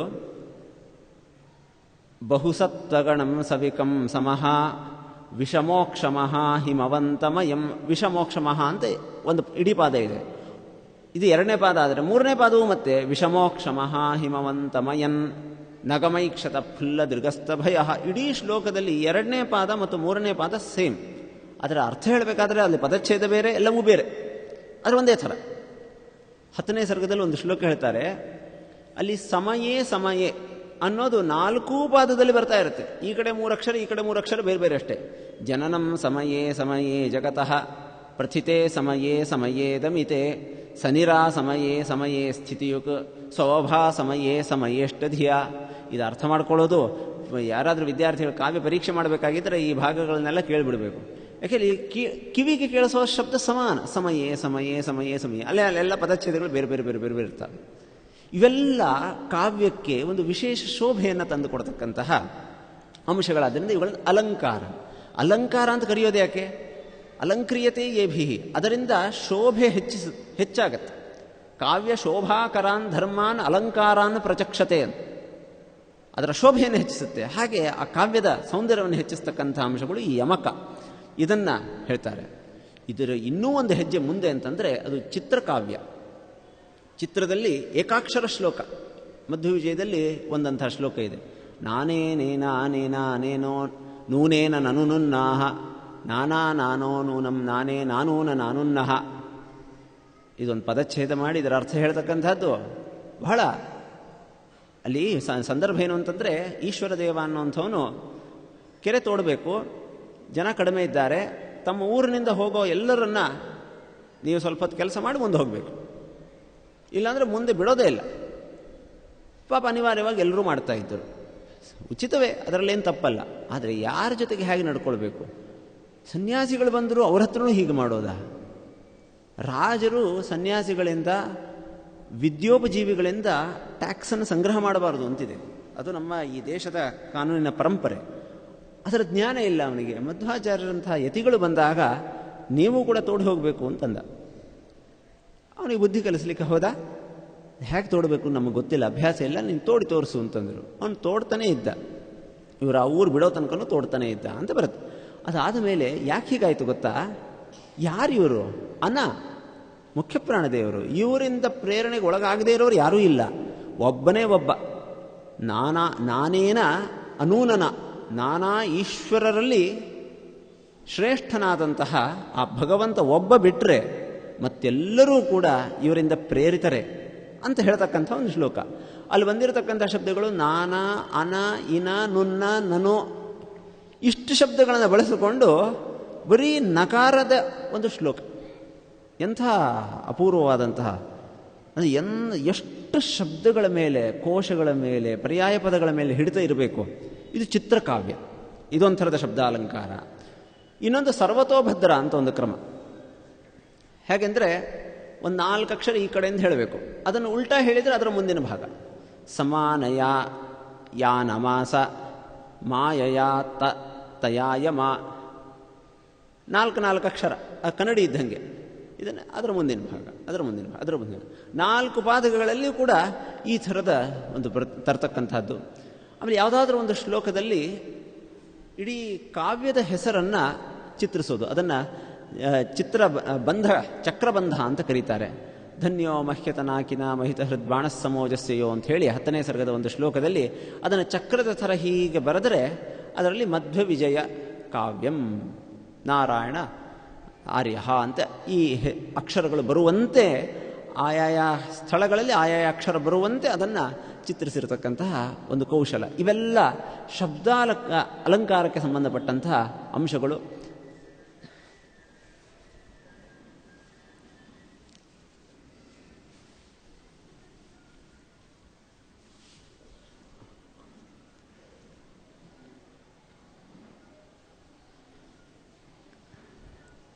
ಇನ್ನು ಅರ್ಥಾಲಂಕಾರ. ಹೇಳಬೇಕಾದಂತಹ ವಿಷಯವನ್ನು ಸುಂದರವಾಗಿ ಹೇಳತಕ್ಕಂತಹ ಅನೇಕ ಕ್ರಮಗಳಿವೆ. ಅದರಲ್ಲಿ ಉಪಮಾ, ರೂಪಕ, ಅರ್ಥಾಂತರನ್ಯಾಸ ಪ್ರಾರಂಭದಲ್ಲಿ 4-5 ಗುರುತಿಸ್ತಾ ಇದ್ದರು ಅಲಂಕಾರ ಶಾಸ್ತ್ರದ ಇತಿಹಾಸದಲ್ಲಿ. ಆಮೇಲೆ 15 ಆದವು, 40 ಆದವು, 80 ಆದವು. ಇವತ್ತು ಕೊನೆಗೆ ಕುವಲಯಾನಂದ, ಚಂದ್ರಾಲೋಕ ಅಂತೆಲ್ಲ ಇವೆ. ಅವುಗಳಲ್ಲಿ 120 ಅಲಂಕಾರಗಳನ್ನು ಗುರುತಿಸಿದ್ದಾರೆ. ಜಗತ್ತಿನ ಯಾವ ಭಾಷೆಯಲ್ಲೂ ಕೂಡ ಇಷ್ಟು ಅಲಂಕಾರಗಳನ್ನು ಗುರುತಿಸಿಲ್ಲ. ಅಷ್ಟು ವಿವೇಚನೆಯನ್ನು ನಮ್ಮ ದೇಶದ ಪ್ರಾಚೀನ ವಿದ್ವಾಂಸರು ಮಾಡಿದ್ದಾರೆ. ಯಾವುದೇ ಶಾಸ್ತ್ರವನ್ನು ತಗೊಂಡ್ರೂ ಅದರಲ್ಲಿ ಒಂದು ಆಳವಾದಂತಹ ಚಿಂತನೆ ಇಲ್ಲಿ ನಡೆದಿದೆ. ತುಂಬ ದುರದೃಷ್ಟಕರ. 16ನೇ ಶತಮಾನದ ತನಕ ಈ ನೆಲದಲ್ಲಿ ಎಲ್ಲ ಶಾಸ್ತ್ರಗಳಲ್ಲಿ ಹೊಸ ಹೊಸ ಹೊಸ ಹೊಸ ಚಿಂತನೆಗಳು ತುಂಬ ವ್ಯಾಪಕವಾಗಿ ನಡೀತಾ ಹೋಗಿವೆ. 17-18ರ ನಂತರ ಇದೆ ಸ್ವಲ್ಪ ತುಂಬ ಹೊಸ ಹೊಸ ಚಿಂತನೆ ಅಂತಿಲ್ಲ. ಆಮೇಲೆ ಇದ್ದದ್ದನ್ನು ಉಳಿಸ್ಕೊಳ್ಳೋದೇ ಒಂದು ದೊಡ್ಡ ಸಂಗತಿ ಅನ್ನೋ ಥರ ನಡ್ಕೊಂಡು ಬಂದಿದೆ. ಇವತ್ತೆಲ್ಲ ಏನಂದರೆ ಹಳೆಯ ಕಾಲದಲ್ಲಿ ಏನಿದೆಯೋ ಅದನ್ನು ಓದೋದೇ ಒಂದು ದೊಡ್ಡ ಸಂಗತಿ, ಅದನ್ನು ಉಳಿಸೋದೇ ಒಂದು ದೊಡ್ಡ ಜವಾಬ್ದಾರಿ ಅನ್ನೋ ಥರ ನಡೀತಾ ಇದೆ. ಇದು ಸ್ಥಿತಿ ಇರಲಿ. ಈಗ ಅದರಲ್ಲಿ ಒಂದು ಎಲ್ಲ ಅಲಂಕಾರಗಳಿಗೆ ತುಂಬ ಮೂಲವಾದಂತಹ ಒಂದು ಅಲಂಕಾರದ ಉಪಮಾ ಅಂತ ಹೇಳ್ತಾರೆ. ಅಂದರೆ ಯಾವುದೇ ಒಂದು ವಿಷಯ ವಸ್ತು ಹೇಳಬೇಕಾದ್ರೆ ಸುಮ್ಮನೆ ಅದನ್ನು ಹೇಳೋದರ ಬದಲು ಒಂದು ದೃಷ್ಟಾಂತ ಕೊಟ್ಟರೆ ಆಗ ಅದರ ಮಹತ್ವ ಇನ್ನೂ ಹೆಚ್ಚಾಗುತ್ತೆ. ಅದು ಚೆನ್ನಾಗಿ ಮನಸ್ಸಿಗೆ ತಾಕುವಂತೆ ಆಗುತ್ತೆ. ಇದು ನಾರಾಯಣ ಪಂಡಿತಾಚಾರ್ಯರಾಗಲಿ ಯಾವುದೇ ಕವಿಯ ಕಾವ್ಯದಲ್ಲಾಗಲಿ ವ್ಯಾಪಕವಾಗಿ ಬರತಕ್ಕಂಥ ಅಲಂಕಾರ. ಮೊದಲನೇ ಶ್ಲೋಕದಿಂದಲೇ ಆರಂಭ ಮಾಡ್ತಾರೆ. ನವದ್ಯುನಾಥ ಪ್ರತಿಮ ಪ್ರಭಾಯ ಅಂತಾರೆ. ಭಗವಂತ ಹೇಗಿದ್ದಾನೆ ಅಂತಂದರೆ, ಆಗ ತಾನೇ ಉದಯಿಸ್ತಾ ಇರತಕ್ಕಂತಹ ಸೂರ್ಯ ಅಂದರೆ ಸ್ವಲ್ಪ ಕೆಂಪಿರೋದನ್ನು ತಗೊಳ್ಬಾರ್ದು, ಅದಕ್ಕಿಂತ ಸ್ವಲ್ಪ ಮೇಲೆ ಬಂದಿರತಕ್ಕಂತಹ ಸೂರ್ಯನನ್ನು ತಗೊಳ್ಬೇಕು. ಆ ಸೂರ್ಯ ಸ್ವಲ್ಪ ಕಣ್ಣು ಬಿಟ್ಟು ನೋಡೋ ಥರ ಇರ್ತಾನೆ, ತುಂಬ ಪ್ರಖರ ಅಲ್ಲ, ಆದರೆ ತುಂಬ ಬೆಳಗುತ್ತಾ ಇರ್ತಾನೆ. ಅದರ ಥರ ನಾರಾಯಣ ಇದ್ದಾನೆ. ಈಗ ಭಗವಂತ ತೇಜೋಮಯನಾಗಿದ್ದಾನೆ ಅಂತ ಸುಮ್ಮನೆ ಹೇಳಿದರೆ ಗೊತ್ತಾಗುತ್ತೆ, ಆದರೆ ಒಂದು ದೃಷ್ಟಾಂತ ಕೊಟ್ಟಾಗ ಅದು ತುಂಬ ಚೆನ್ನಾಗಿ ಗೊತ್ತಾಗುತ್ತೆ. ಇನ್ನೊಂದು ಉದಾಹರಣೆ ಕೊಟ್ಟರೆ ಇನ್ನೂ ಅನೇಕ ಉದಾಹರಣೆಗಳು, 100 ಉದಾಹರಣೆಗಳು ಸಿಗ್ತವೆ. ಕೆಲವು ಉದಾಹರಣೆಗಳನ್ನು ನಾನು ತೋರಿಸ್ತಾ ಇದ್ದೀನಿ. ಅಲ್ಲಿ 2ನೇ ಸರ್ಗದಲ್ಲಿ ಒಂದು ಬರುತ್ತೆ, ದೇವಲೋಕದಲ್ಲಿ ನಡೆದಂತಹ ಘಟನೆ. ಭಗವಂತ ದೇವತೆಗಳೆಲ್ಲ ಪ್ರಾರ್ಥನೆ ಮಾಡ್ಕೊಳ್ತಾ ಇದ್ದಾರೆ ವಾಯುದೇವರಿಗೆ, ನೀವು ಅವತಾರ ಮಾಡಬೇಕು ಅಂತ. ಭಗವಂತ ಆದೇಶ ಮಾಡ್ತಾ ಇದ್ದಾನೆ. ವಾಯುದೇವರು ಆಯಿತು ಅಂತ ಸ್ವೀಕಾರ, ಭಗವಂತನ ಆದೇಶವನ್ನು ಸ್ವೀಕರಿಸಿದರು, ದೇವತೆಗಳ ಪ್ರಾರ್ಥನೆಯನ್ನು ಸ್ವೀಕರಿಸಿದರು ಅಂತ ಇದನ್ನು ಹೇಳಬೇಕಾಗಿದೆ. ಇಷ್ಟೇ ಹೇಳಿಬಿಟ್ರೆ ಇದು ಲೋಕದ ಮಾತಾಯಿತು, ಸುಮ್ಮನೆ ರಿಪೋರ್ಟ್ ಆಯ್ತು ಅಷ್ಟೆ. ಇದನ್ನು ಕಾವ್ಯ ಮಾಡಬೇಕಾದ್ರೆ ನಾರಾಯಣ ಪಂಡಿತಾಚಾರ್ಯ ಹೇಳ್ತಾರೆ, ಆದೇಶ ಮೌಲಿ ಮಣಿ ಮುಜ್ವಲ ವರ್ಣಮೇನಂ ಬದ್ಧಾಂಜಲಿರ್ ಮರುದನರ್ಘ್ಯಂ ಅಧತ್ತ ಮೂರ್ಧನ. ಭಗವಂತನ ಆದೇಶವನ್ನು ಮೌಲಿಮಣಿಯಂತೆ ಒಬ್ಬ ರಾಜ ವಿಶೇಷವಾದಂತಹ ವಿಜಯವನ್ನು ಸಾಧಿಸಿದಾಗ ಸೇನಾಧಿಪತಿಗೆ ಒಂದು ಕಿರೀಟವನ್ನು ಧಾರಣೆ ಮಾಡಿದರೆ ಅವನು ಹೇಗೆ ಬಗ್ಗಿ ಗೌರವದಿಂದ ಅದನ್ನು ಸ್ವೀಕಾರ ಮಾಡ್ತಾನೋ ಹಾಗೆ ಭಗವಂತನ ಆದೇಶವನ್ನು ತಲೆಯ ಮೇಲೆ ಶಿರಸಾವಹಿಸಿದರಂತೆ. ಹಾಗಾದ್ರೆ ತಲೆಯ ಮೇಲೆ ಶಿರಸಾವಹಿಸುವುದು ಅಂತಿದೆಯಲ್ಲ, ತಲೆ ಮೇಲೆ ವಹಿಸೋದು ಯಾವುದನ್ನು? ಕಿರೀಟವನ್ನು. ಅದಕ್ಕೆ ಆ ದೃಷ್ಟಾಂತವನ್ನು ಕೊಡ್ತಾರೆ. ದೇವತೆಗಳು ಹಾಕಿದ್ದು, ಒಬ್ಬ ಗೆದ್ದು ಬಂದರೆ ಅವನ ಜೊತೆ ಇರೋರೆಲ್ಲ ಹಾರ ಹಾಕಿ ತಮ್ಮ ಸಂತೋಷವನ್ನು ವ್ಯಕ್ತಪಡಿಸ್ತಾರೆ. ಹಾರಾವಲಿಯಮಿವ ಹೃದ ವಿಬುಧೇಂದ್ರ ಯಾಂಚ, ಅವರದನ್ನು ಹೃದಯದಲ್ಲಿ ಧಾರಣೆ ಮಾಡಿದರು. ಯಾವಾಗಲೂ ದೊಡ್ಡವರ ಮಾತನ್ನು ಶಿರಸಾವಹಿಸುವುದು, ಚಿಕ್ಕವರ ಬೇಡಿಕೆಯನ್ನು ಹೃದಯದಲ್ಲಿ ಪ್ರೀತಿಪೂರ್ವಕವಾಗಿ ಸ್ವೀಕರಿಸೋದು, ಇದನ್ನು ಅವರು ಹಾರವನ್ನು ಧರಿಸಿದಂತೆ ಕಿರೀಟವನ್ನು ಧರಿಸಿದಂತೆ ಅನ್ನೋ ದೃಷ್ಟಾಂತ ಕೊಡ್ತಾರೆ. ಇವೆಲ್ಲ ಹೇಗೆ ಅಂತಂದರೆ, ನಾವು ಮೊದಲನೇ ದಿವಸ ನೋಡಿದಂತೆ ಈ ಕಾವ್ಯವನ್ನು ಆಸ್ವಾದಿಸಬೇಕಾದರೆ ಹೀಗೊಂಥರ ಹಿಂಗೆ ವೇಗವಾಗಿ ಓದ್ಕೊಂಡು ಹೋಗೋದು ಒಂದು ಕ್ರಮ. ಆದರೆ ಆಮೇಲೆ ಮತ್ತೆ ಇನ್ನೊಂದು ಸಲ ನೋಡ್ಬೇಕಂದ್ರೆ ಸ್ವಲ್ಪ ನಿಧಾನವಾಗಿ ಕೂತು, ಓಹೋ ಇಲ್ಲಿ ಕವಿ ಏನು ಹೇಳಲಿಕ್ಕೆ ಹೊರಟಿದ್ದಾರೆ, ಓಹೋ ಇದರಿಂದ ಏನು ಗೊತ್ತಾಗುತ್ತೆ, ಇದರಿಂದ ಏನು ಗೊತ್ತಾಗುತ್ತೆ ಅಂತ ಒಂದು ಸಣ್ಣ ದೃಷ್ಟಾಂತ ಕೊಡೋದಾದರೆ, ಶಾಸ್ತ್ರದ ಉದಾಹರಣೆ ಗಂಗಾಯಾಮ್ ಘೋಷ ಅಂತ ಕೊಡ್ತಿರ್ತಾರೆ. ಒಂದು ಆಧುನಿಕ ಉದಾಹರಣೆ ಕೊಡ್ತೇನೆ. ಅವರ ಮನೆ ಎಲ್ಲಿದೆ ಅಂತ ದಾರಿಯಲ್ಲಿ ಕೇಳ್ತಾ ಇದ್ದರೆ ಯಾರಾದರೂ ಹೀಗೆ ಮುಂದೆ ಹೋಗಿ ಪಕ್ಕಕ್ಕೆ ಹೋಗಿ ಅಲ್ಲೇ ದಾರಿಯಲ್ಲೇ ಅವ್ರ ಮನೆ ಇದೆ. ಅರೆ, ದಾರಿಯಲ್ಲಿ ಯಾರ್ದಾದ್ರೂ ಮನೆ ಇರುತ್ತಾ? ನಾವು ಸಹಜವಾಗಿ ಅಂದ್ಬಿಡ್ತೀವಿ ದಾರಿಯಲ್ಲೇ ಅವ್ರ ಮನೆ ಇದೆ. ಇದರ ಅರ್ಥ ಏನು? ಅಲಂಕಾರ ಶಾಸ್ತ್ರದಲ್ಲಿ ಇಂಥ ಉದಾಹರಣೆಗಳನ್ನು ತಗೊಂಡು ವಿಚಾರ ಮಾಡಿದ್ದಾರೆ. ಅಲ್ಲಿ ದಾರಿಗೆ ತುಂಬ ಹತ್ತಿರದಲ್ಲಿದೆ ಅನ್ನೋ ಅರ್ಥದಲ್ಲಿ ದಾರಿಯಲ್ಲಿ ಅವ್ರ ಮನೆ ಇದೆ ಅಂತ ಹೇಳಿದೆ. ಯಾಕೆ ಹೀಗೆ ಹೇಳ್ತೀವಿ ಅಂತಂದರೆ, ನಿಮಗಲ್ಲಿ ಹೋದ ಮೇಲೆ ಹುಡುಕೋ ಜಂಜಾಟ ಇಲ್ಲ, ಯಾರನ್ನು ಕೇಳಬೇಕಾಗಿಲ್ಲ, ಅಷ್ಟು ಹತ್ತಿರ ಇದೆ. ಇನ್ನು 10 ವಿಷಯ ಹೇಳಬೇಕಾಗಿದೆ, ಅದೆಲ್ಲ ಹೇಳೋದನ್ನು ತಪ್ಪಿಸೋದಕ್ಕೋಸ್ಕರ ದಾರಿಯಲ್ಲಿ ಅವ್ರ ಮನೆ ಇದೆ ಅಂತ ಹೇಳೋದು. ಇನ್ನೊಂದು ಪ್ರಸಿದ್ಧವಾದಂಥ ಉದಾಹರಣೆ, ಮನೆಯಲ್ಲಿ ಕಾರ್ಯಕ್ರಮ ನಡೆದಿದೆ, ಒಳಗೆ ಎಲೆ ಹಾಕ್ತಾ ಇದ್ದಾರೆ, ಜನ ಎಲ್ಲ ನಿಂತಿದ್ದಾರೆ, ಗದ್ದಲ ಆಗ್ತಾ ಇದೆ, ಎಲ್ಲರೂ ಒಳಗೆ ಹೋಗಿ ಎಲೆ ಮೇಲೆ ಕೂತ್ಕೊಳ್ರಿ ಅಂತ. ಎಲೆ ಮೇಲೆ ಏನದು, ಎಲೆ ಮೇಲೆ ಕೂತರೆ ಊಟ ಮಾಡೋದೆಲ್ಲಿ, ಬಡಿಸೋದೆಲ್ಲಿ? ಅದು ತುಂಬ ಸಹಜವಾದಂಥ ಪ್ರಯೋಗ. ಯಾಕೆ ಹೀಗೆ ಪ್ರಯೋಗ ಮಾಡ್ತೀವಿ ಅಂತಂದರೆ, ಸ್ವಲ್ಪ ಕೂತು ವಿಚಾರಣೆ ಮಾಡಿದರೆ, ಒಳಗೆ ಹೋಗಬೇಕು ನೀವು, ಎಲೆ ತುಂಬ ಹತ್ತಿರದಲ್ಲಿ ಊಟಕ್ಕೆ ಅನುಕೂಲ ಆಗೋ ಥರ ಕೊಡಬೇಕು. ಮತ್ತೆ ಒಳಗೆ ಹೋಗಿ ಕೂತ್ಕೊಳ್ರಿ ಅಂತಂದರೆ ಎಲ್ಲೆಲ್ಲೋ ಹಾಕಿರುತ್ತೆ, ಎಲ್ಲೆಲ್ಲೋ ಕೂತು ಹರಟೆ ಹೊಡಿತಾ ಕೂತರೆ ಅದು ಮತ್ತೆ ಅವ್ಯವಸ್ಥೆ ಆಗುತ್ತೆ. ಊಟಕ್ಕೆ ಅನುಕೂಲ ಆಗೋ ಥರ ಕೂಡಬೇಕು, ಮಾಡಬೇಕು. ಹೀಗೆ ಅನೇಕ ಅರ್ಥಗಳನ್ನು ತಿಳಿಸುವಾಗ ನಾವು ಹೇಳೋ ಭಂಗಿ ಬದಲಾಗುತ್ತೆ. ಇದು ಸುಮ್ಮನೆ ಕೇಳೋರಿಗೆ ವ್ಯವಹಾರದಲ್ಲಿ ನಡೀತಾ ಇರುತ್ತೆ, ಆಗ್ತಾ ಇರುತ್ತೆ. ಈ ಶಾಸ್ತ್ರ ಏನು ಸಹಾಯ ಮಾಡುತ್ತೆ ಅಂತಂದರೆ, ನಾವು ಆಡ್ತಕ್ಕಂಥ ಮಾತುಗಳ ಹಿಂದೆ ಏನು ಅರ್ಥಗಳು ಹೊರಡ್ತವೆ ಅನ್ನೋದಕ್ಕೆ ದಾರಿ ತೋರಿಸುತ್ತೆ. ಹಾಗೆ ಇಲ್ಲಿ ಬಂದಿರತಕ್ಕಂಥ ಯಾವುದೇ ವಿಷಯ ಆಗಲಿ, ಇಲ್ಲೇ ಆಗಲಿ ಓದಬೇಕಾದ್ರೆ ಸುಮ್ಮನೆ ಹೀಗೆ ನೋಡ್ತಾ ಇರಬಹುದು. ಆದರೆ ನಿಜವಾಗಿ ಆಸ್ವಾದನೆ ಅಂತ ಆಗಬೇಕಾದ್ರೆ ಅಲ್ಲಿ ಏನು ಹೇಳ್ತಾ ಇದ್ದಾರೆ, ಓಹೋ ಯಾವ ಹಿನ್ನೆಲೆಯಲ್ಲಿ ಹೇಳ್ತಾ ಇದ್ದಾರೆ ಅಂತ ಈ ಥರ ನೋಡ್ತಾ ಹೋದರೆ ಈಗ ತುಂಬ ಮೆರುಗು ಬರುತ್ತೆ ಅಂತಹ ವಿಷಯಗಳು. ಮಧ್ವಾಚಾರ್ಯರು ವೇದವ್ಯಾಸರ ಆಶ್ರಮಕ್ಕೆ ಬಂದಂತೆ ವೇದವ್ಯಾಸರ ಶಿಷ್ಯರು ಅವರನ್ನು ನೋಡ್ತಾ ಇದ್ದಾರೆ. ಅವರು ಹೇಗೆ ಕಂಡರು ಅಂತ ಹೇಳಬೇಕಾದ್ರೆ ಒಂದು ಉದಾಹರಣೆ ಕೊಡ್ತಾರೆ. ಕನಕಾತುಲ ತಾಲ ಸನ್ನಿಭ ಅಂತಂತಾರೆ. ಈ ತುಂಬ ಎತ್ತರ ಇದ್ದರು ಅಂತ ಹೇಳಬೇಕಾಗಿದೆ ಆಚಾರ್ಯ. ಎತ್ತರ ಎದ್ದು ಕಾಣುವಂಥ ದೇಹದ ಸೌಷ್ಠವ ಅವ್ರದ್ದು. ಅದಕ್ಕೆ ಒಳ್ಳೆ ತಾಳೆ ಗಿಡದ ಥರ ಇದ್ದರು ಅಂತ. ಒಂದು ತೋಟದಲ್ಲಿ 10 ಗಿಡಗಳಿದ್ದರೆ ಕೆಲವು ಗಿಡಗಳೆಲ್ಲ ಹೀಗೆ ಹರಡಿರ್ತವೆ, ಹೀಗೆ ಹರಡಿದೆ. ತಾಳೆ ಗಿಡ ಆಗಲ್ಲ, ಎತ್ತರ ನೇರವಾಗಿ ಎತ್ತರ ಇರುತ್ತೆ. ಸೊ ಇದನ್ನು ಸುಮ್ಮನೆ ಎತ್ತರವಾಗಿದ್ದರು ಅಂತ ಹೇಳೋದಕ್ಕಿಂತ ತಾಳೆ ಗಿಡ ಥರ ಇದ್ದರು ಅಂತಂದರೆ ಎಷ್ಟೆಲ್ಲ ಅರ್ಥಗಳು ಬರ್ತವೆ ಅಲ್ಲಿ. ಓ ಎತ್ತರವಾಗಿ ನೇರವಾಗಿದ್ದರು. ಅದು ಇಷ್ಟೇ ಹೇಳಿದರೆ ಸಾಕಾಗಲಿಲ್ಲ. ಅದಕ್ಕೆ ಹೇಳ್ತಾರೆ ಬಂಗಾರದ ತಾಳೆ ಗಿಡದ ಥರ ಇದ್ದರು ಅಂತ. ಬಂಗಾರದ ತಾಳೆಗಿಡ ಇಲ್ಲವೇ ಇಲ್ಲ. ತಾಳೆಗಿಡಗಳೆಲ್ಲ ಇರೋದು ಪಾಂಚಭೌತಿಕವಾದದ್ದೇ. ಇದನ್ನು ಅಲಂಕಾರ ಶಾಸ್ತ್ರದಲ್ಲಿ ಅಭೂತ ಉಪಮ ಅಂತ, ಇಂಥ ಒಂದು ಇಲ್ಲವೇ ಇಲ್ಲ, ಕಲ್ಪಿತ ಉಪಮ ಅಂತ ಹೇಳ್ತಾರೆ. ಇದನ್ನು ಇಲ್ಲದೇ ಇರೋದನ್ನು ಕಲ್ಪನೆ ಮಾಡಿಕೊಂಡು ಇಂಥದ್ದೆಲ್ಲ ಮಾಡಬಹುದಾ ಅಂತಂದರೆ, ಕವಿಗೆ ಒಂದು ಸ್ವಾತಂತ್ರ್ಯ. ಸಣ್ಣ ಪುಟ್ಟವ ಇಂಥದ್ದು ಇದ್ದಿದ್ರೆ ಹೇಗಿರ್ತಿತ್ತೋ ಆ ಥರ ಅಂತ ಹೀಗೆಲ್ಲ ಹೇಳಲಿಕ್ಕೆ ಬರ್ತದೆ.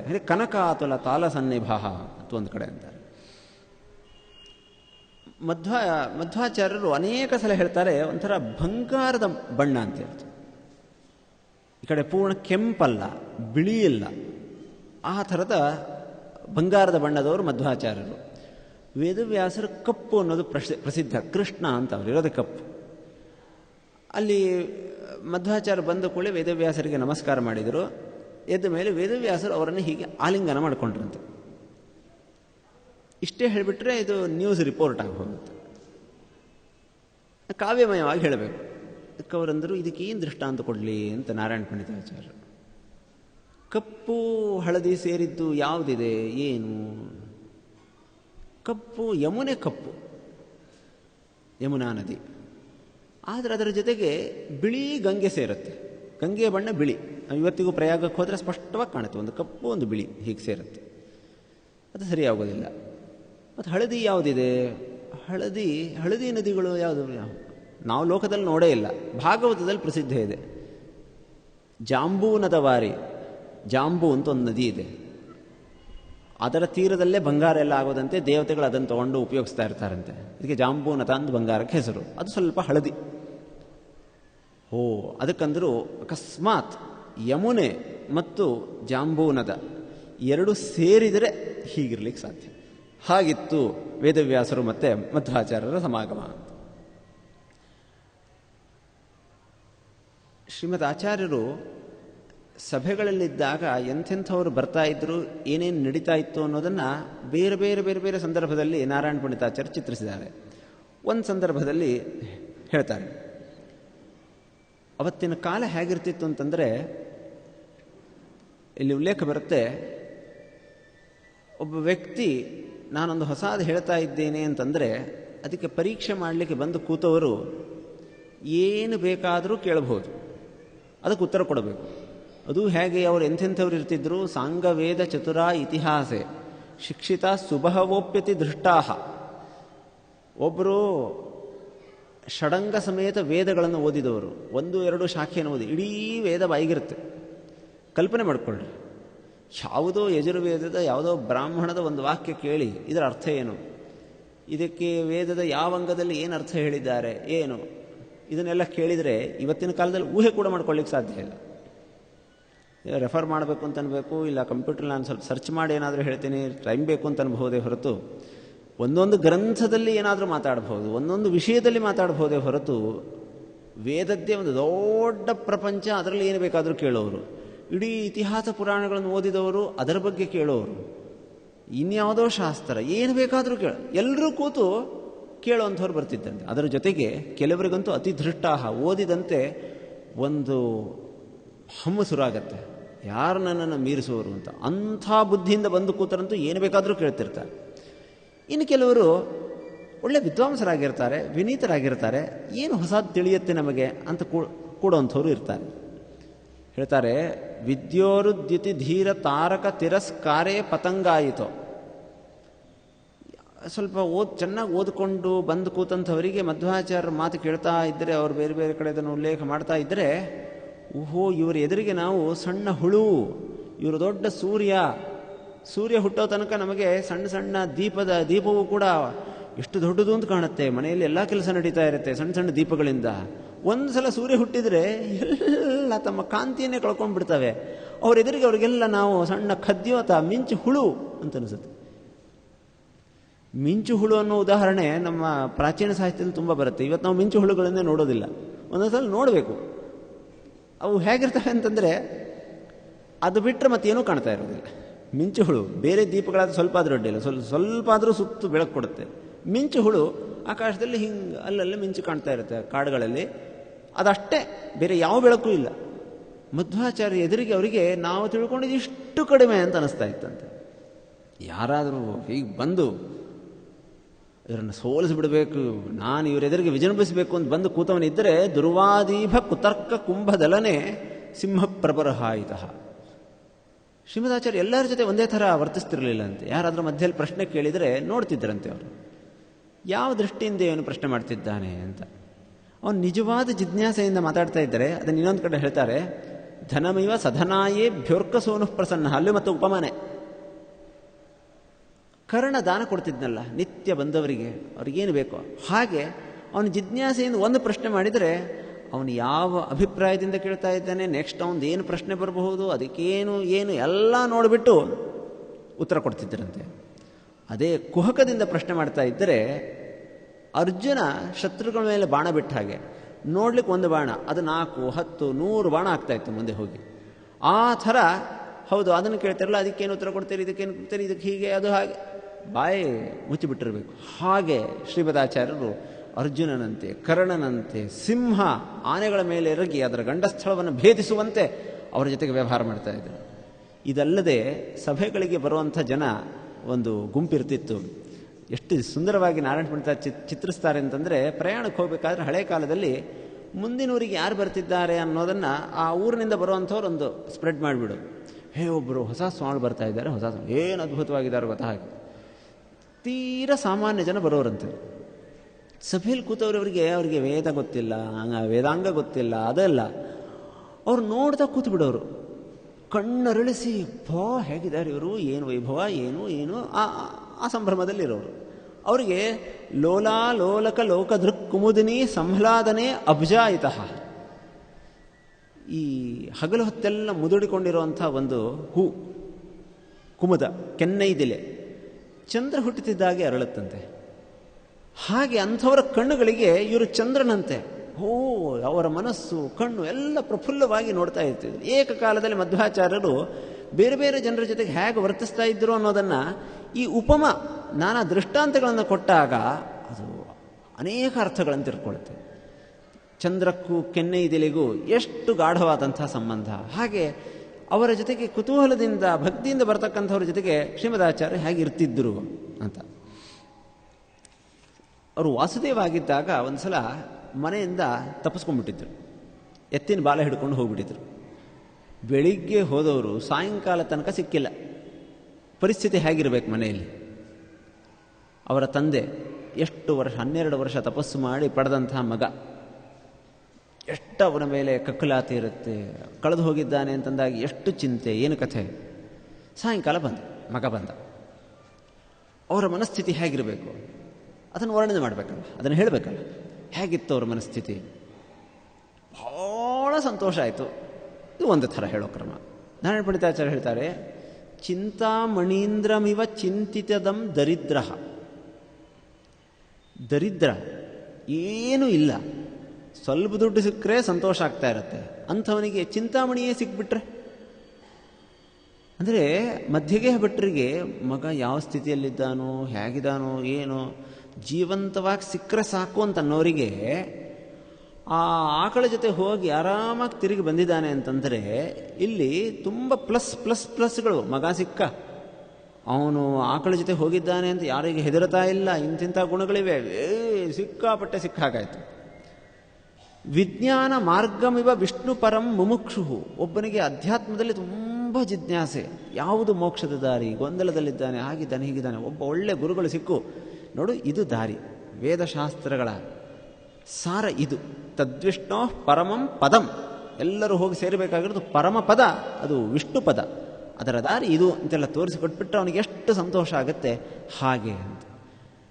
ಆದರೆ ಅವ್ರಿಗೆ ಸಂತೋಷ ಆಯಿತು ಅನ್ನೋದನ್ನು ಈ ಎರಡು ದೃಷ್ಟಾಂತ ಕೊಡೋದ್ರ ಮೂಲಕ ನಾರಾಯಣ ಪಂಡಿತಾಚಾರ್ಯರು, ಶ್ರೀಮದ್ ಆಚಾರ್ಯರು ಅಂದರೆ ವಾಸುದೇವ ಮಧ್ಯಗೇಹ ಭಟ್ಟರಿಗೆ ಎರಡೂ ಆದ. ಚಿಂತಾಮಣಿ ಕೇಳಿದ್ದನ್ನೆಲ್ಲ ಕೊಡುತ್ತೆ, ಲೌಕಿಕವನ್ನೆಲ್ಲ ಕೊಡ್ತಕ್ಕಂಥವ್ರು ಹೌದು ಇವರು, ವಿಜ್ಞಾನ ಮಾರ್ಗವನ್ನು ಕೊಡ್ತಕ್ಕಂಥವ್ರು ಇವರು. ಮುಂದೆ ಮಧ್ಯಗೇಹ ಭಟ್ಟರಿಗೆ ಎರಡೂ ಸಿಕ್ತು. ಜೀವನದಲ್ಲಿ ಅವರು ಮುಂಚೆ ಬಡತನದಲ್ಲಿದ್ದರು, ಮಗುವಿಗೆ ಹಾಲು ಕುಡಿಸ್ಲಿಕ್ಕೆ ಅವರ ಹತ್ರ ಇರಲಿಲ್ಲ, ಅಂಥ ಎಲ್ಲ ತೊಂದರೆಗಳೂ ಅವರ ಪರಿಹಾರಗೋಯಿತು. ಮನೆಯಲ್ಲಿ ವಾಯುದೇವರು ಅವತಾರ ಮಾಡಿದ ಮೇಲೆ ಅಂಥದ್ದೆಲ್ಲ ಸಮಸ್ಯೆ ಪರಿಹಾರ ಆಯಿತು. ಅವ್ರ ಜೀವನದಲ್ಲಿ ಮಹಾ ಜಿಜ್ಞಾಸುಗಳಾಗಿದ್ದವರು ಮಧ್ಯಗೇಹ ಭಟ್ಟರು. ಅವರಿಗೆ ಬೇಕಾದಂಥ ಅವರ ಪ್ರಶ್ನೆಗಳಿಗೆಲ್ಲ ಉತ್ತರ ಸಿಕ್ಕು, ಜೀವನದಲ್ಲಿ ಮೋಕ್ಷದ ಮಾರ್ಗ ಅವರಿಗೆ ತೆರೆದುಕೊಂಡಿತು. ಅದೆರಡೂ ಅವರಿಗೆ ಸಿಕ್ತು ಅನ್ನೋದನ್ನು ಈ ಥರ ಉಪಮಾದಲ್ಲಿ ಹೇಳ್ತಾರೆ. ಅವರಿಗೆ ಸನ್ಯಾಸ ತಗೊಳ್ತೀನಿ ಅಂತ ಹಠ ಹಿಡಿದ್ರು. ತಂದೆ ತಾಯಿ ನಮ್ಮನ್ನು ನೋಡ್ಕೊಳ್ಳೋರು ಯಾರು? ಇವ್ರು ಹೇಳಿದರು, ಸನ್ಯಾಸ ಆ ವ್ಯಕ್ತಿಯ ನಿರ್ಧಾರ, ಅವನಿಗೆ ಜೀವನದಲ್ಲಿ ವೈರಾಗ್ಯ ಬಂತು ಅಂತ ಸನ್ಯಾಸ ತಗೊಳ್ಬೋದು, ಇನ್ನೊಬ್ರದ್ದು ಏನೋ ಅದನ್ನೆಲ್ಲ ನೋಡಬೇಕಾಗಿಲ್ಲ. ಆದರೂ ನಿಮ್ಮ ಬಗ್ಗೆ ನನಗೊಂದು ಕಾಳಜಿ ಇದೆ, ನಾನು ನೋಡ್ಕೊಳ್ತೀನಿ, ನನಗೆ ಇನ್ನೊಬ್ಬ ತಮ್ಮ ಹುಟ್ಟಿದ ಮೇಲೆ ನಾನು ಸನ್ಯಾಸ ತಗೊಳ್ತೀನಿ ಅಂತ ಹೇಳಿದರು. ಅದರಂತೆ ಅವರಿಗೆ ಒಬ್ಬ ಮಗ ಹುಟ್ಟಿದ. ಅವರೇ ಮುಂದೆ ಸೋದೆ ಮಠದ ಮೂಲಪುರುಷರಾದಂಥ ವಿಷ್ಣು ತೀರ್ಥರು ಆದರು. ಆ ಮಗ ಹುಟ್ಟಿದ ಅಂತ ಹೇಳಬೇಕಾದ್ರೆ ಅವರ ಇಡೀ ವಿಷ್ಣು ತೀರ್ಥರು ಮುಂದೆ ಶ್ರೀಮದಾಚಾರ್ಯ ಜೊತೆಗೆ ಹೇಗಿದ್ದರು ಅದೆಲ್ಲವನ್ನ ತಲೆಯಲ್ಲಿಟ್ಟುಕೊಂಡು ಒಂದು ಮಗ ಹುಟ್ಟದ ಅನ್ನೋದನ್ನು ಹೇಳ್ತಾರೆ. ನಿಶಾಚರಾರೇರಿವ ಲಕ್ಷ್ಮಣಪುರ. ಹಿಂದೆ ರಾಮನಿಗೆ ಲಕ್ಷ್ಮಣ ಹುಟ್ಟಿದ್ನಲ್ಲ, ಆ ಥರ ಮಗ ಹುಟ್ಟಿದ. ಏನು ಲಕ್ಷ್ಮಣ ಏನಾಗಿದ್ದ ರಾಮನಿಗೆ? ಅವರೇ ಮುಂದೆ ಹೇಳ್ತಾರೆ, ಕರ್ಮಕೃತ್. ರಾಮನ ಮಾತನ್ನ ಶಿರಸ ವಹಿಸಿ 24 ಗಂಟೆ ಅವನ ಸೇವೆ ಮಾಡಿದಂಥ ವ್ಯಕ್ತಿ ಲಕ್ಷ್ಮಣ. ಜೀವನದಲ್ಲಿ ಎಲ್ಲ ತನ್ನ ಸುಖವನ್ನು ತ್ಯಾಗ ಮಾಡಿ ವನವಾಸಕ್ಕೆ ಹೋದ. ಮುಂದೆ ಯುವರಾಜ್ಯ ಪದವಿ ಕೊಡ್ತೀನಿ ಅಂತಂದರೆ ನನಗೆ ಬೇಡ, ಅದು ಅದರಲ್ಲಿ ಜವಾಬ್ದಾರಿ ಇರ್ತದೆ, ಅಲ್ಲಿ ಹೋಗಬೇಕಾಗತ್ತೆ, ನಿನ್ನಿಂದ ದೂರ ಹೋಗಲ್ಲ, ನಿನ್ನ ಅತ್ತಿಗೆ ಸೇವೆ ಮಾಡಬೇಕು. ಈ ತರಹದ ಒಂದು ಸೇವಾ ಮನೋವೃತ್ತಿ ಲಕ್ಷ್ಮಣನಲ್ಲಿ ಕಾಣ್ತೀವಲ್ಲ, ಅದು ಮುಂದೆ ಈ ತಮ್ಮನಲ್ಲಿ ವಿಷ್ಣು ತೀರ್ಥರಲ್ಲಿ ಕಾಣ್ತೀವಿ. ಯಾವಾಗಲೂ ಆಚಾರ್ಯರ ಕೆಲಸವನ್ನು ಮಾಡ್ತಕ್ಕಂಥ ಪ್ರವೃತ್ತಿ. ವೃಕೋದರಸ್ಯೇವ ಸುರೇಂದ್ರ ನಂದನಃ. ಭೀಮನಿಗೆ ಅರ್ಜುನ ಹೇಗೋ ಹಾಗೆ ಅಂತ. ಇದು ಬಹಳ ಪ್ರಸಿದ್ಧವಾದಂತಹ ಸಂಗತಿ ಅಲ್ಲ. ಭೀಮ ಅರ್ಜುನರು ಹೆಂಗಿದ್ರು ಇದನ್ನು ಕೇಳಿದ ಮೇಲೆ ಜಿಜ್ಞಾಸೆ ಮಾಡಬೇಕು. ಅವ್ರು ಹೆಂಗಿದ್ರು? ಹೌದು, ಅಣ್ಣ ತಮ್ಮ ಜಗಳಾಡ್ತಾ ಇದ್ರ? ಅಣ್ಣ ತಮ್ಮಂದರು ಅಂದರೆ ಸಾಮಾನ್ಯ ಜಗಳಾಡೋದು ಅಂತ ಅರ್ಥ. ಹೇಗಿದ್ರು ಅವರು? ಭೀಮಸೇನ ದೇವರಿಗೆ ಅರ್ಜುನನ ಮೇಲೆ ವಿಶೇಷವಾದ ಪ್ರೀತಿ ಅಂತೆ, ಪ್ರಿಯ ಅಂತ ಹೇಳ್ತಾರೆ. ಅನೇಕ ಜನರಿಗೆ ಗಮನಕ್ಕೆ ಬರೋದಿಲ್ಲ. ಆ ದ್ರೌಪದಿ ಸ್ವಯಂವರ ಬೇರೆ ಬೇರೆ ಸಂದರ್ಭದಲ್ಲಿ ಅರ್ಜುನ ಭೀಮಸೇನ ದೇವರ ಅನುಮತಿ ಪಡೆದು ನೀನು ಹೋಗು ಅಂತ ಹೇಳಿದಾಗ ಇಬ್ಬರೂ ಹೋದರಂತೆ. ಅಲ್ಲಿ ಆಚಾರ್ಯರು ಮಹಾಭಾರತ ಆತ್ಮನಲ್ಲಿ ಉಲ್ಲೇಖ ಮಾಡ್ತಾರೆ. ಆ ಧನಸ್ಸಿನವರೆಗೆ ಇಬ್ಬರು ಹೋಗಿದ್ದಾರೆ, ನಿನಗೆ ನೀನು ತೆಗಿ, ನೀನು ಹೊಡಿ ಅಂತ ಭೀಮ ಹೇಳಿದರು. ಅರ್ಜುನ ಹೊಡೆದ, ಕೀರ್ತಿ ಅವನಿಗೆ ಬಂತು. ಭೀಮನಿಗೂ ಹೊಡಿಲಿಕ್ಕೆ ಬರ್ತಿತ್ತು, ಅದು ಬೇರೆ ವಿಷಯ. ಅಂತೂ ಭೀಮನಿಗೆ ಅರ್ಜುನ ಮೇಲೆ ಬಹಳ ಒಂದು ಪ್ರೀತಿ ಇತ್ತು. ದ್ರೋಣಾಚಾರ್ಯರು ಪಾಂಡವರಿಗೆಲ್ಲ ಕೌರವರಿಗೆಲ್ಲ ವಿದ್ಯಾನ ಹೇಳ್ಕೊಟ್ಟ ಮೇಲೆ ಗುರುದಕ್ಷಿಣೆಯಾಗಿ ನನಗೆ ದೃಪದನನ್ನು ಹಿಡಿದು ಕೊಡಬೇಕು ಅಂತ ಕೌರವರು ಒಂದು ಯೋಚನೆ ಮಾಡಿದರು. 100 ಜನ ಇದ್ದೀವಿ ನಾವು, ನಾವೇ ಹೋಗ್ಬಿಟ್ಟು ಅವ್ರನ್ನ ಹಿಡ್ಕೊಂಡು ಬಂದ್ಬಿಡೋಣ, ದ್ರೋಣಾಚಾರ್ಯ ಪ್ರೀತಿಯನ್ನು ನಾವೇ ಗಳಿಸೋಣ ಅಂತ. ಈ 5 ಜನ ಮೀಟಿಂಗಿಗೆ ಸೇರಿಸ್ಕೊಳ್ಳೇ ಇಲ್ಲ. ಹೇಗೆ ಹೋಗಬೇಕು, ಏನು ಯುಧಿಷ್ಠಿರ ಇವರಿಗೆಲ್ಲ ಗೊತ್ತಾಯಿತು. ಇವ್ರು ಸುಮ್ಮನೆ ಇದ್ದರು. ಆಯ್ತು, ಅವ್ರು ಮಾಡೋದಾದರೆ ಮಾಡಲಿ, ಇವ್ರಿಗೆ ಎಷ್ಟು ಮಾಡ್ಲಿಕ್ಕೆ ಬರುತ್ತೆ ಅನ್ನೋದು ಗೊತ್ತು ಅನ್ನೋ ಥರ ಸುಮ್ಮನೆ ಇದ್ದರು. ಹೋದರು, ಅವ್ರ ಸೈನಿಕರಿಂದ ಹೊಡೆಸ್ಕೊಂಡು ಬಂದರು. 100 ಜನ ಹೋದರೂ ಆಗಲಿಲ್ಲ. ನೆಕ್ಸ್ಟ್ ಇವರು ಹೋದರು. ಇವತ್ತಿಗೂ ಪ್ರಸಿದ್ಧಿ ಏನು? ಅರ್ಜುನ ಹೆಡೆಮುರಿ ಕಟ್ಟಿ ಕರ್ಕೊಂಡು ಬಂದ. ಆವಾಗಲೇ ಆ ಪಾಂಚಾಲ ರಾಜ ದ್ರುಪದನಿಗೆ ಅನಿಸಿತ್ತು, ಇವನೇ ನನ್ನ ಅಳಿಯಾಗಬೇಕು ಅಂತ ಹೇಳಿ. ಆಮೇಲೆ ದ್ರೌಪದಿಯನ್ನು ಪಡೆದ. ಅದೆಲ್ಲ ಸರಿ. ಅದರಲ್ಲಿ ನಿಜವಾಗಿ ಅವತ್ತು ನಡೆದಿದ್ದೇನು ಗೊತ್ತಾ? ಎದುರಿಗೆ ಭೀಮ ನಿಂತು ಜೋರಾಗಿ ಸಿಂಹನಾದ ಮಾಡ್ತಾ ಹೀಗೆ ನುಗ್ಗಿದ್ದಂತೆ. ಇವತ್ತಿನ ಕಾಲದಲ್ಲಿ ಬುಲ್ಡೋಜರು ಯಾವುದನ್ನು ಇಟ್ಕೊಂಡು ಅಂತ ಹೋಗಿಬಿಟ್ರೆ ಇರೋರೆಲ್ಲ ಚಲಾಪಿಲ್ಲಿ ಆಗಿಬಿಡ್ತಾರೆ. ಅದರಿಂದ ಕೌರವರು ಸೋತಿದ್ಯಾಕೆ ಅಂತಂದರೆ, ಅವರು ಹೀಗೆ ಬರೋಷ್ಟೊತ್ತಿಗಾರ ಎದುರುಗಡೆಯವರು ಸನ್ನದ್ಧರಾಗಿ ಅವ್ರ ಮೇಲೆ ಅಟ್ಯಾಕ್ ಮಾಡಿಬಿಟ್ರು. ಭೀಮ ಅದಕ್ಕೆ ಅವಕಾಶ ಕೊಡಲಿಲ್ಲ. ಎದುರಿಗೆ ಅಂತ ಹೋದ್ಕೊಳ್ಳಿ ಎಲ್ಲ ಚಲ್ಲಾಪಿಲ್ಲಿ ಆಗಿಬಿಟ್ರು. ಆಮೇಲೆ ಅವರು ರೆಡಿಯಾಗಿ ಬರೋಷ್ಟೊತ್ತಿಗೆ ಅವ್ರನ್ನ ಅರ್ಜುನ ನೋಡ್ಕೊಂಡ್ಬಿಟ್ಟ. ಅರ್ಜುನ ಸಾಮರ್ಥ್ಯ ಕಡಿಮೆ ಅಂತಲ್ಲ, ಆದರೆ ಇಡೀ ಮಹಾಭಾರತದ ಉದ್ದಕ್ಕೂ ಕೂಡ ಭೀಮನಿಗೆ ಅರ್ಜುನನ ಮೇಲಿದ್ದಂಥ ಒಂದು ವಿಶೇಷವಾದ ಪ್ರೀತಿ ಅದು ಅಲ್ಲಲ್ಲಲ್ಲೇ ಕಂಡಿದೆ. ಹಾಗೆ ವೃಕೋದರಸ್ಯೇವ ಸುರೇಂದ್ರ ನಂದನ ಪ್ರಿಯ. ವಿಷ್ಣು ತೀರ್ಥರ ಮೇಲೆ ಶ್ರೀಮದಾಚಾರ್ಯರಿಗೆ ಅಷ್ಟೇ ಪ್ರೀತಿ ಇತ್ತು. ಗದೋಥ ಶೌರ್ಯರಿವ ಕರ್ಮಕೃತ್ ಸುಭಕ್ತಿಮಾನ್. ಇನ್ನೊಂದು ಮೂರನೇದದ್ದು ಅತ್ಯಂತ ಅಪ್ರಸಿದ್ಧವಾದಂತಹ ವಿಷಯ. ಕೃಷ್ಣನಿಗೆ ಗದ ಅಂತ ಒಬ್ಬ ತಮ್ಮ ಇದ್ದಂತೆ. ಎಲ್ಲಾದರೂ ಯಾರಾದರೂ ಕೇಳಿದ್ದೀವ ನಾವು? ಇಲ್ಲ. ಆದರೆ ಗದಾಗ್ರಜ ಅಂತ ಕೃಷ್ಣನಿಗೊಂದು ಹೆಸರು. ಆ ಗದ ಅವನು ಯಾವತ್ತೂ ಪ್ರೈಮ್ ಲೈಟಿಗೆ ಬರಲೇ ಇಲ್ಲ. ಯಾವಾಗಲೂ ಕೃಷ್ಣನ ಮೇಲೆ ವಿಶೇಷ ಪ್ರೀತಿ ಭಕ್ತಿ ಇಟ್ಟುಕೊಂಡಂಥ ಒಬ್ಬ ವ್ಯಕ್ತಿ. ಅಂದರೆ ವಿಷ್ಣು ತೀರ್ಥರಿಗೆ ಆಚಾರ್ಯರ ಮೇಲೆ ಅಷ್ಟು ಭಕ್ತಿ ಇತ್ತು. ಗದನಿಗೆ ಕೃಷ್ಣನ ಮೇಲೆ ಹೇಗಿತ್ತು ಅಂದರೆ, ಅವನ ಮಗ ಅಂತಂದರೆ ದೇವಕಿಯ ಮಗ ಅಲ್ಲ, ರೋಹಿಣಿ ಬಲರಾಮನ ತಮ್ಮ. ಅದು ಕೃಷ್ಣನಿಗೂ ಕೂಡ ತಮ್ಮ ಆಗ್ತಾನೆ. ಹೀಗೆ ಅಂದರೆ ಉಪಮಾ ಕೊಡೋದು ಅನ್ನೋದರ ಜೊತೆಗೆ ಅನೇಕ ಅರ್ಥಗಳು ಮೇಳವಿಸುವಂತೆ ಕೊಡ್ತಕ್ಕಂತಹ ಒಂದು ಸಂದರ್ಭವನ್ನು ನಾವಲ್ಲಿ ನೋಡ್ತೇವೆ. ಇನ್ನೊಂದು ಉಪಮಾ ಒಂದೊಂದು ಶ್ಲೋಕದಲ್ಲಿ ಒಂದೊಂದರ ಮಧ್ಯದಲ್ಲಿ ಕೊಡೋದಾದರೆ, ಇನ್ನೊಂದು ಒಂದು ದೀರ್ಘವಾದಂಥ ಉಪಮಾ. ಮಧ್ವವಿಜಯದ ಅನೇಕ ಅಪೂರ್ವತೆಗಳಲ್ಲಿ ಇವತ್ತಿಗೆ 750 ವರ್ಷಗಳ ಹಿಂದೆ ಒಬ್ಬ ವಿದ್ವಾಂಸರು ಸಭೆಗಳಲ್ಲಿ ಮಾಡತಕ್ಕಂಥ ಒಂದು ಉಪನ್ಯಾಸವನ್ನು ಉಲ್ಲೇಖ ಮಾಡಿದಂತಹ ಕೀರ್ತಿ ಇದಕ್ಕಿದೆ. ಎಕ್ಸಾಕ್ಟಾಗಿ ಅವರೇನು ಉಪನ್ಯಾಸ ಮಾಡ್ತಾ ಇದ್ದರು ಅನ್ನೋದನ್ನು ಉಲ್ಲೇಖ ಮಾಡ್ತಾರೆ. ಶೋಭನ ಭಟ್ಟರು ಅಂತ ಅವರೇ ಮುಂದೆ ಪದ್ಮನಾಭ ತೀರ್ಥರಾದವರು ಶ್ರೀಮದಾಚಾರ್ಯರ ಶಿಷ್ಯತ್ವವನ್ನು ವಹಿಸಿದರು. ಆಮೇಲೆ ಅವರು ಸಭೆಗಳಲ್ಲಿ ಈ ಉಪನ್ಯಾಸ ಮಾಡ್ತಿದ್ದರಂತೆ. ಇಲ್ಲಿ ಪೂರ್ಣ ಉಪಮಾ ಮತ್ತೆ ಮತ್ತೆ ಮತ್ತೆ ಮತ್ತೆ ಬಂದಿದೆ. ಅದು ಅಲಂಕಾರ ಶಾಸ್ತ್ರ ದೃಷ್ಟಿಯಿಂದಲೂ ಅದನ್ನು ನೋಡಬಹುದು, ಶಾಸ್ತ್ರದ ದೃಷ್ಟಿಯಿಂದಲೂ ನೋಡಬಹುದು. ಅವರು ಹೇಳ್ತಿದ್ದರಂತೆ, ನೋಡ್ರಿ, ಸಮುದ್ರದ ತೀರದಲ್ಲಿ ಈ ಸುಣ್ಣ ಮಾಡೋರು ಇರ್ತಾರೆ. ಅವ್ರು ಹೇಗೆ ಮಾಡ್ತಾರೆ? ಅಲ್ಲಿ ಸಿಗುವಂಥ ಕಪ್ಪೆ ಚಿಪ್ಪು, ಶಂಖ, ಗಿಂಖ ಇದನ್ನೆಲ್ಲ ಕುಟ್ಟಿ ಕುಟ್ಟಿ ಕುಟ್ಟಿ ಅದನ್ನು ಸುಟ್ಟಾಗ ಅದು ಸುಣ್ಣ ಆಗುತ್ತೆ. ಅದನ್ನು ಸ್ವಲ್ಪ ಒಳ್ಳೆಯದಾದರೆ ಅದನ್ನು ತಿನ್ನಲಿಕ್ಕೆ ಬಳಸ್ತಾರೆ, ಮನೆಗಳಿಗೆಲ್ಲ ಹಚ್ಚಲಿಕ್ಕೆ ಬಳಸ್ತಾರೆ. ಸುಣ್ಣ ಮಾಡುವವರು ಅಂತಲೇ ಪ್ರಸಿದ್ಧ. ಅವರು ಕುಟ್ಟೋದು, ಸುಡೋದು, ಮಾಡೋದು. ಹೀಗೊಬ್ಬ ಸುಣ್ಣ ಮಾಡೋನು ಹೋಗ್ತಾ ಇದ್ದ. ಅವನಿಗೆ ಒಂದು ಒಳ್ಳೆ ಬಲಮುರಿ ಶಂಖ ಸಿಕ್ತು, ದಕ್ಷಿಣಾವರ್ತ ಶಂಖ. ಅದರ ಲಕ್ಷಣ ಅಂದರೆ ಅದು ತುಂಬ ದಪ್ಪಾಗಿರುತ್ತೆ. ಇವತ್ತು ಅನೇಕ ಬಲಮುರಿ ಶಂಖಗಳು ಸಿಗ್ತವೆ, ತುಂಬ ತೆಳ್ಳಗಿರ್ತವೆ. ಅದಷ್ಟು ಪ್ರಶಸ್ತವಾದದ್ದಲ್ಲ, ಅದೆಲ್ಲೋ ವಿದೇಶದಿಂದ ಬರುತ್ತೆ ಅಂತ ತಿಳಿದವರು ಹೇಳ್ತಾರೆ. ಅದರ ಬಗ್ಗೆ ನನಗೆ ಜಾಸ್ತಿ ಗೊತ್ತಿಲ್ಲ. ಆದರೆ ಇಲ್ಲಿ ಸ್ಪಷ್ಟವಾಗಿ ಹೇಳ್ತಾರೆ, ನಿಜವಾದ ಬಲಮುರಿ ಶಂಖ ತುಂಬ ದಪ್ಪವಾಗಿರುತ್ತೆ. ಅದು ಹಾಗೆ ಸುಲಭವಾಗಿ ಪುಡಿಯ ಅಥವಾ ತುಂಡಾಗುವಂಥದ್ದಲ್ಲ. ತುಂಬ ದಪ್ಪವಾದ ಬಲಮುರಿ ಶಂಖ ಸಿಕ್ತು. ಅವನದನ್ನು ತಗೊಂಡ, ಕುಟ್ಲಿಕ್ಕೆ ನೋಡ್ದ, ಆಗಲಿಲ್ಲ. ಉಪಯೋಗ ಇಲ್ಲ ನನಗಿದು ಹೇಳ್ದ. ಅದನ್ನು ಪಕ್ಕಕ್ಕೆ ಎಸೆದ. ಬೇರೆ ಅದನ್ನು ಹುಡ್ಕೊಂಡ ಹೋಗಿಬಿಟ್ಟ. ಇನ್ನೊಬ್ಬ ಬಂದ. ಅವನು ಸಮುದ್ರ ತೀರದಲ್ಲಿ ಅಂಗಡಿ ಇಟ್ಕೊಂಡವನು. ಕೆಲವರು ಇರ್ತಾರಲ್ಲ ಪಟ್ಟಣದವರು, ಅವ್ರಿಗೆಲ್ಲ ಅಪರೂಪದ ಸಂಗತಿಗಳು. ಇವ್ರಿಗೆ ಯಾವ್ದು ಸಾಮಾನ್ಯ ಸಂಗತಿ, ಅವ್ರಿಗೆ ಅಪರೂಪ ಸಂಗತಿ, ಅದನ್ನು ದುಡ್ಡು ಕೊಟ್ಟು ತೊಗೊಂಡು ಹೋಗೋರು. ಕವಡೆ ಇಟ್ಟರು ತೊಗೊಂಡು ಹೋಗ್ತಾರೆ, ಆ ಶಂಖ ಇಟ್ಟರು ತೊಗೊಂಡು ಹೋಗ್ತಾರೆ. ಬಲಮುರಿ ಶಂಖ ಅಂದರೆ ಅದಕ್ಕೆ ಸ್ವಲ್ಪ ಬೆಲೆ ಜಾಸ್ತಿ. ಅವ್ನು ನೋಡ್ದ, ಇದು ಒಳ್ಳೆ ಗಟ್ಟಿಯಾಗಿದೆ, ಚೆನ್ನಾಗಿದೆ, ಇದಕ್ಕೆ ಬೆಲೆ ಜಾಸ್ತಿ ಅಂತಂದ. ಅದನ್ನು ತೊಗೊಂಡು ಹೋಗಿ ಅಂಗಡಿಯಲ್ಲಿ ಕಾಣೋ ಥರ ಇಟ್ಟ. ಬೇರೆ ಶಂಖಕ್ಕಿಂತ ಸ್ವಲ್ಪ ಹೆಚ್ಚಿನ ಶಂಖಕ್ಕೆ ದುಡ್ಡಿಗೆ ಅದನ್ನು ಮಾರ್ದ. ಮೊದಲನೆಯವನು ಅದರಿಂದ ಏನೂ ಪಡೀಲಿಲ್ಲ. ಆತ ತನ್ನ ಹತ್ರ ಬಂದರೂ ಕೂಡ ಅದನ್ನು ದೂರ ಸರಿಸಿ ಹೋದ. ಇನ್ನೊಬ್ಬ ಅದರಿಂದ ಎಷ್ಟು ಫಲ ಪಡಿಬಹುದಾಗಿತ್ತೋ ಸ್ವಲ್ಪ ಫಲ ಪಡೆದ. ಭಾಗ್ಯದೈವಮಿಹ ಯೋಗ್ಯತಾ ಅನ್ನೋದನ್ನು, ಅವರವರ ಯೋಗ್ಯತೆ ಇದ್ದಷ್ಟೇ ಭಾಗ್ಯ. ಅಲ್ಲಿಗೊಬ್ಬ ರಾಜ ಬಂದ. ಆ ಶಂಖ ನೋಡ್ದ, ಅದರ ಮಹಿಮೆ ಗೊತ್ತಿತ್ತು. ಎಷ್ಟು ಅಪೂರ್ವವಾದ ಶಂಖ ಸಿಗ್ತಾ ಇದೆ ಅಂತಂದು ಎಷ್ಟು ಬೆಲೆ ಅಂತ ಕೇಳಿದ. ಅದನ್ನು ಕೊಟ್ಟು ಅದನ್ನು ತಗೊಂಡು ಹೋಗಿ ಮನೆಯಲ್ಲಿ ಅದನ್ನು ಇಟ್ಟು ಅದಕ್ಕೆ ಅಭಿಷೇಕ ಮಾಡ್ತಾ ಪೂಜೆ ಮಾಡ್ತಾ ಇದ್ದ. ದಿನದಿಂದ ದಿನದಕ್ಕೆ ಅವನ ರಾಜ್ಯ, ಅವನ ಮನೆಯಲ್ಲಿ ಎಲ್ಲ ಸಂಪತ್ತಿನ ಅಭಿವೃದ್ಧಿ ಆಗ್ತಾ ಹೋಯಿತು. ಅವನು ಆ ಶಂಖದಿಂದ ಪಡೆದಂತಹ ಫಲಕ್ಕೆ ಮೇರೆಯೇ ಇಲ್ಲ, ಮಿತಿಯೇ ಇಲ್ಲ. ಅಷ್ಟು ಸೌಭಾಗ್ಯವನ್ನು ಅವನು ಪಡೆದ. ಇದಿಷ್ಟು ದೃಷ್ಟಾಂತ. ಅದನ್ನು ಆಮೇಲೆ ಪ್ರಕೃತಕ್ಕೆ ಏನು ಹೇಳ್ತಿದ್ರು ಗೊತ್ತಾ ಶೋಭನ ಭಟ್ಟರು? ಅವ್ರು ಹೇಳ್ತಿದ್ರಂತೆ, ಇವತ್ತು ನೋಡ್ರಿ ಹೊಸದಾಗಿ ನಮಗೆಲ್ಲ ಮಧ್ವಾಚಾರ್ಯರು ಅಂತ ಬಂದು ಒಂದು ಹೊಸ ತತ್ವವನ್ನು ಉಪದೇಶ ಮಾಡ್ತಾ ಇದ್ದಾರೆ. ಇದೊಂದು ಹೊಸ ಶಾಸ್ತ್ರ. ಇದು ಬಲಮುರಿ ಶಂಖ ಇದ್ದ ಹಾಗೆ.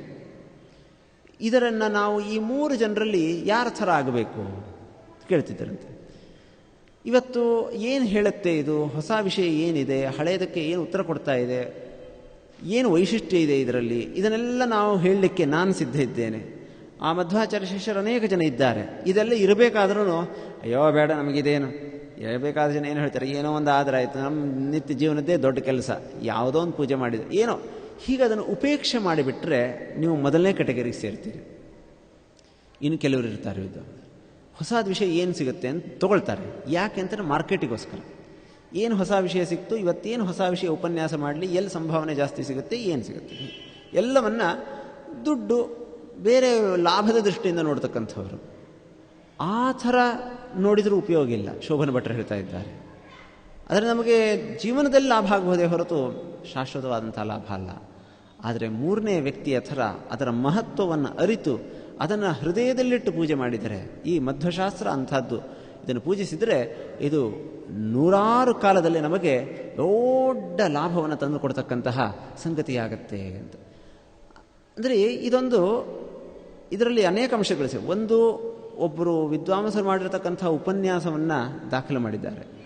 ಇಲ್ಲಿ 2 ಉಪನ್ಯಾಸಗಳು ದಾಖಲಾಗಿವೆ ಮಧ್ವವಿಜಯದಲ್ಲಿ. ಒಂದು ಶೋಭನ ಭಟ್ಟರದು, ಇನ್ನೊಂದು 15ನೇ ಸರ್ಗದಲ್ಲಿ ಶ್ರೀಮದಾಚಾರ್ಯ ಮಾಡಿರತಕ್ಕಂಥ ಉಪನ್ಯಾಸ. ಅದು ತುಂಬ ವಿಸ್ತಾರವಾಗಿ, ತುಂಬ ಶಾಸ್ತ್ರೀಯವಾದಂಥ ಉಪನ್ಯಾಸ. 2 ಉಪನ್ಯಾಸಗಳನ್ನು ದಾಖಲು ಮಾಡ್ತಾರೆ. ಆಮೇಲೆ ನೆಕ್ಸ್ಟ್ ನಾವು ಉಪನ್ಯಾಸಗಳು ಅಂತ ಕೇಳೋದು ವಾದಿರಾಜ ಸ್ವಾಮಿಗಳವ್ರದ್ದು. ಉಪನ್ಯಾಸಗಳು ಅಂತಲೇ ಬೇಕಾದಷ್ಟು ಗ್ರಂಥಗಳಿವೆ, ಅಷ್ಟು ಪ್ರಸಿದ್ಧ ಆಗಿಲ್ಲ. ಸರಸಭಾರತಿ ವಿಲಾಸ ಕಾವ್ಯಗಳವೆಲ್ಲ ಪ್ರಸಿದ್ಧ ಆಗಿವೆ. ಉಪನ್ಯಾಸಗಳು ಅಂತಲೇ ಇವೆ ಅವರದ್ದು, ಸಂಸ್ಕೃತದಲ್ಲಿವೆ. ಕೆಲವು ಭಾಗವತದ ಶ್ಲೋಕಗಳನ್ನೆಲ್ಲ ತಗೊಂಡು ವ್ಯಾಖ್ಯಾನ ಮಾಡಿದ್ದಾರೆ.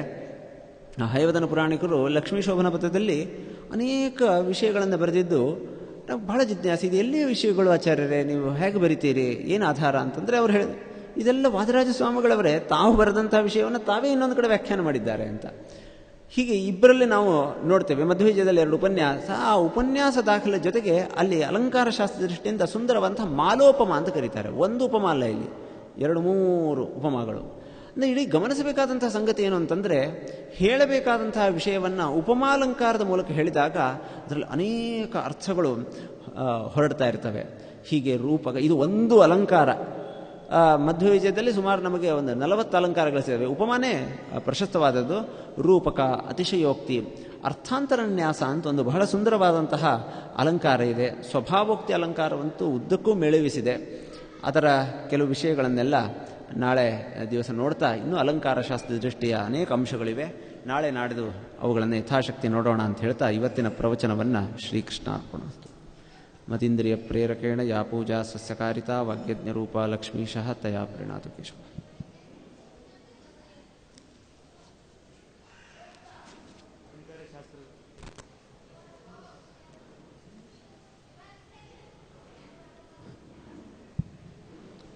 ಅಲಂಕಾರ ಶಾಸ್ತ್ರದ ದೃಷ್ಟಿಯಿಂದ ಆಚಾರ್ಯರು ಸುಮಧ್ವಜಯ ಪ್ರವಚನವನ್ನು ತುಂಬ ಚೆನ್ನಾಗಿ ಹೇಳಿದ್ದಾರೆ. ಆಚಾರ್ಯರಿಗೂ ಧನ್ಯವಾದನ ಹೇಳುತ್ತಾ ಹಾಗೂ ಶ್ರೋತೃ ಧನ್ಯವಾದನ ಹೇಳುತ್ತಾ ಇಂದಿನ ಈ ಪ್ರವಚನವನ್ನು ಮುಗಿಸ್ತಾ ಇದ್ದೇವೆ. ಶ್ರೀ ಕೃಷ್ಣಾರ್ಪಣಿಸ್ತು.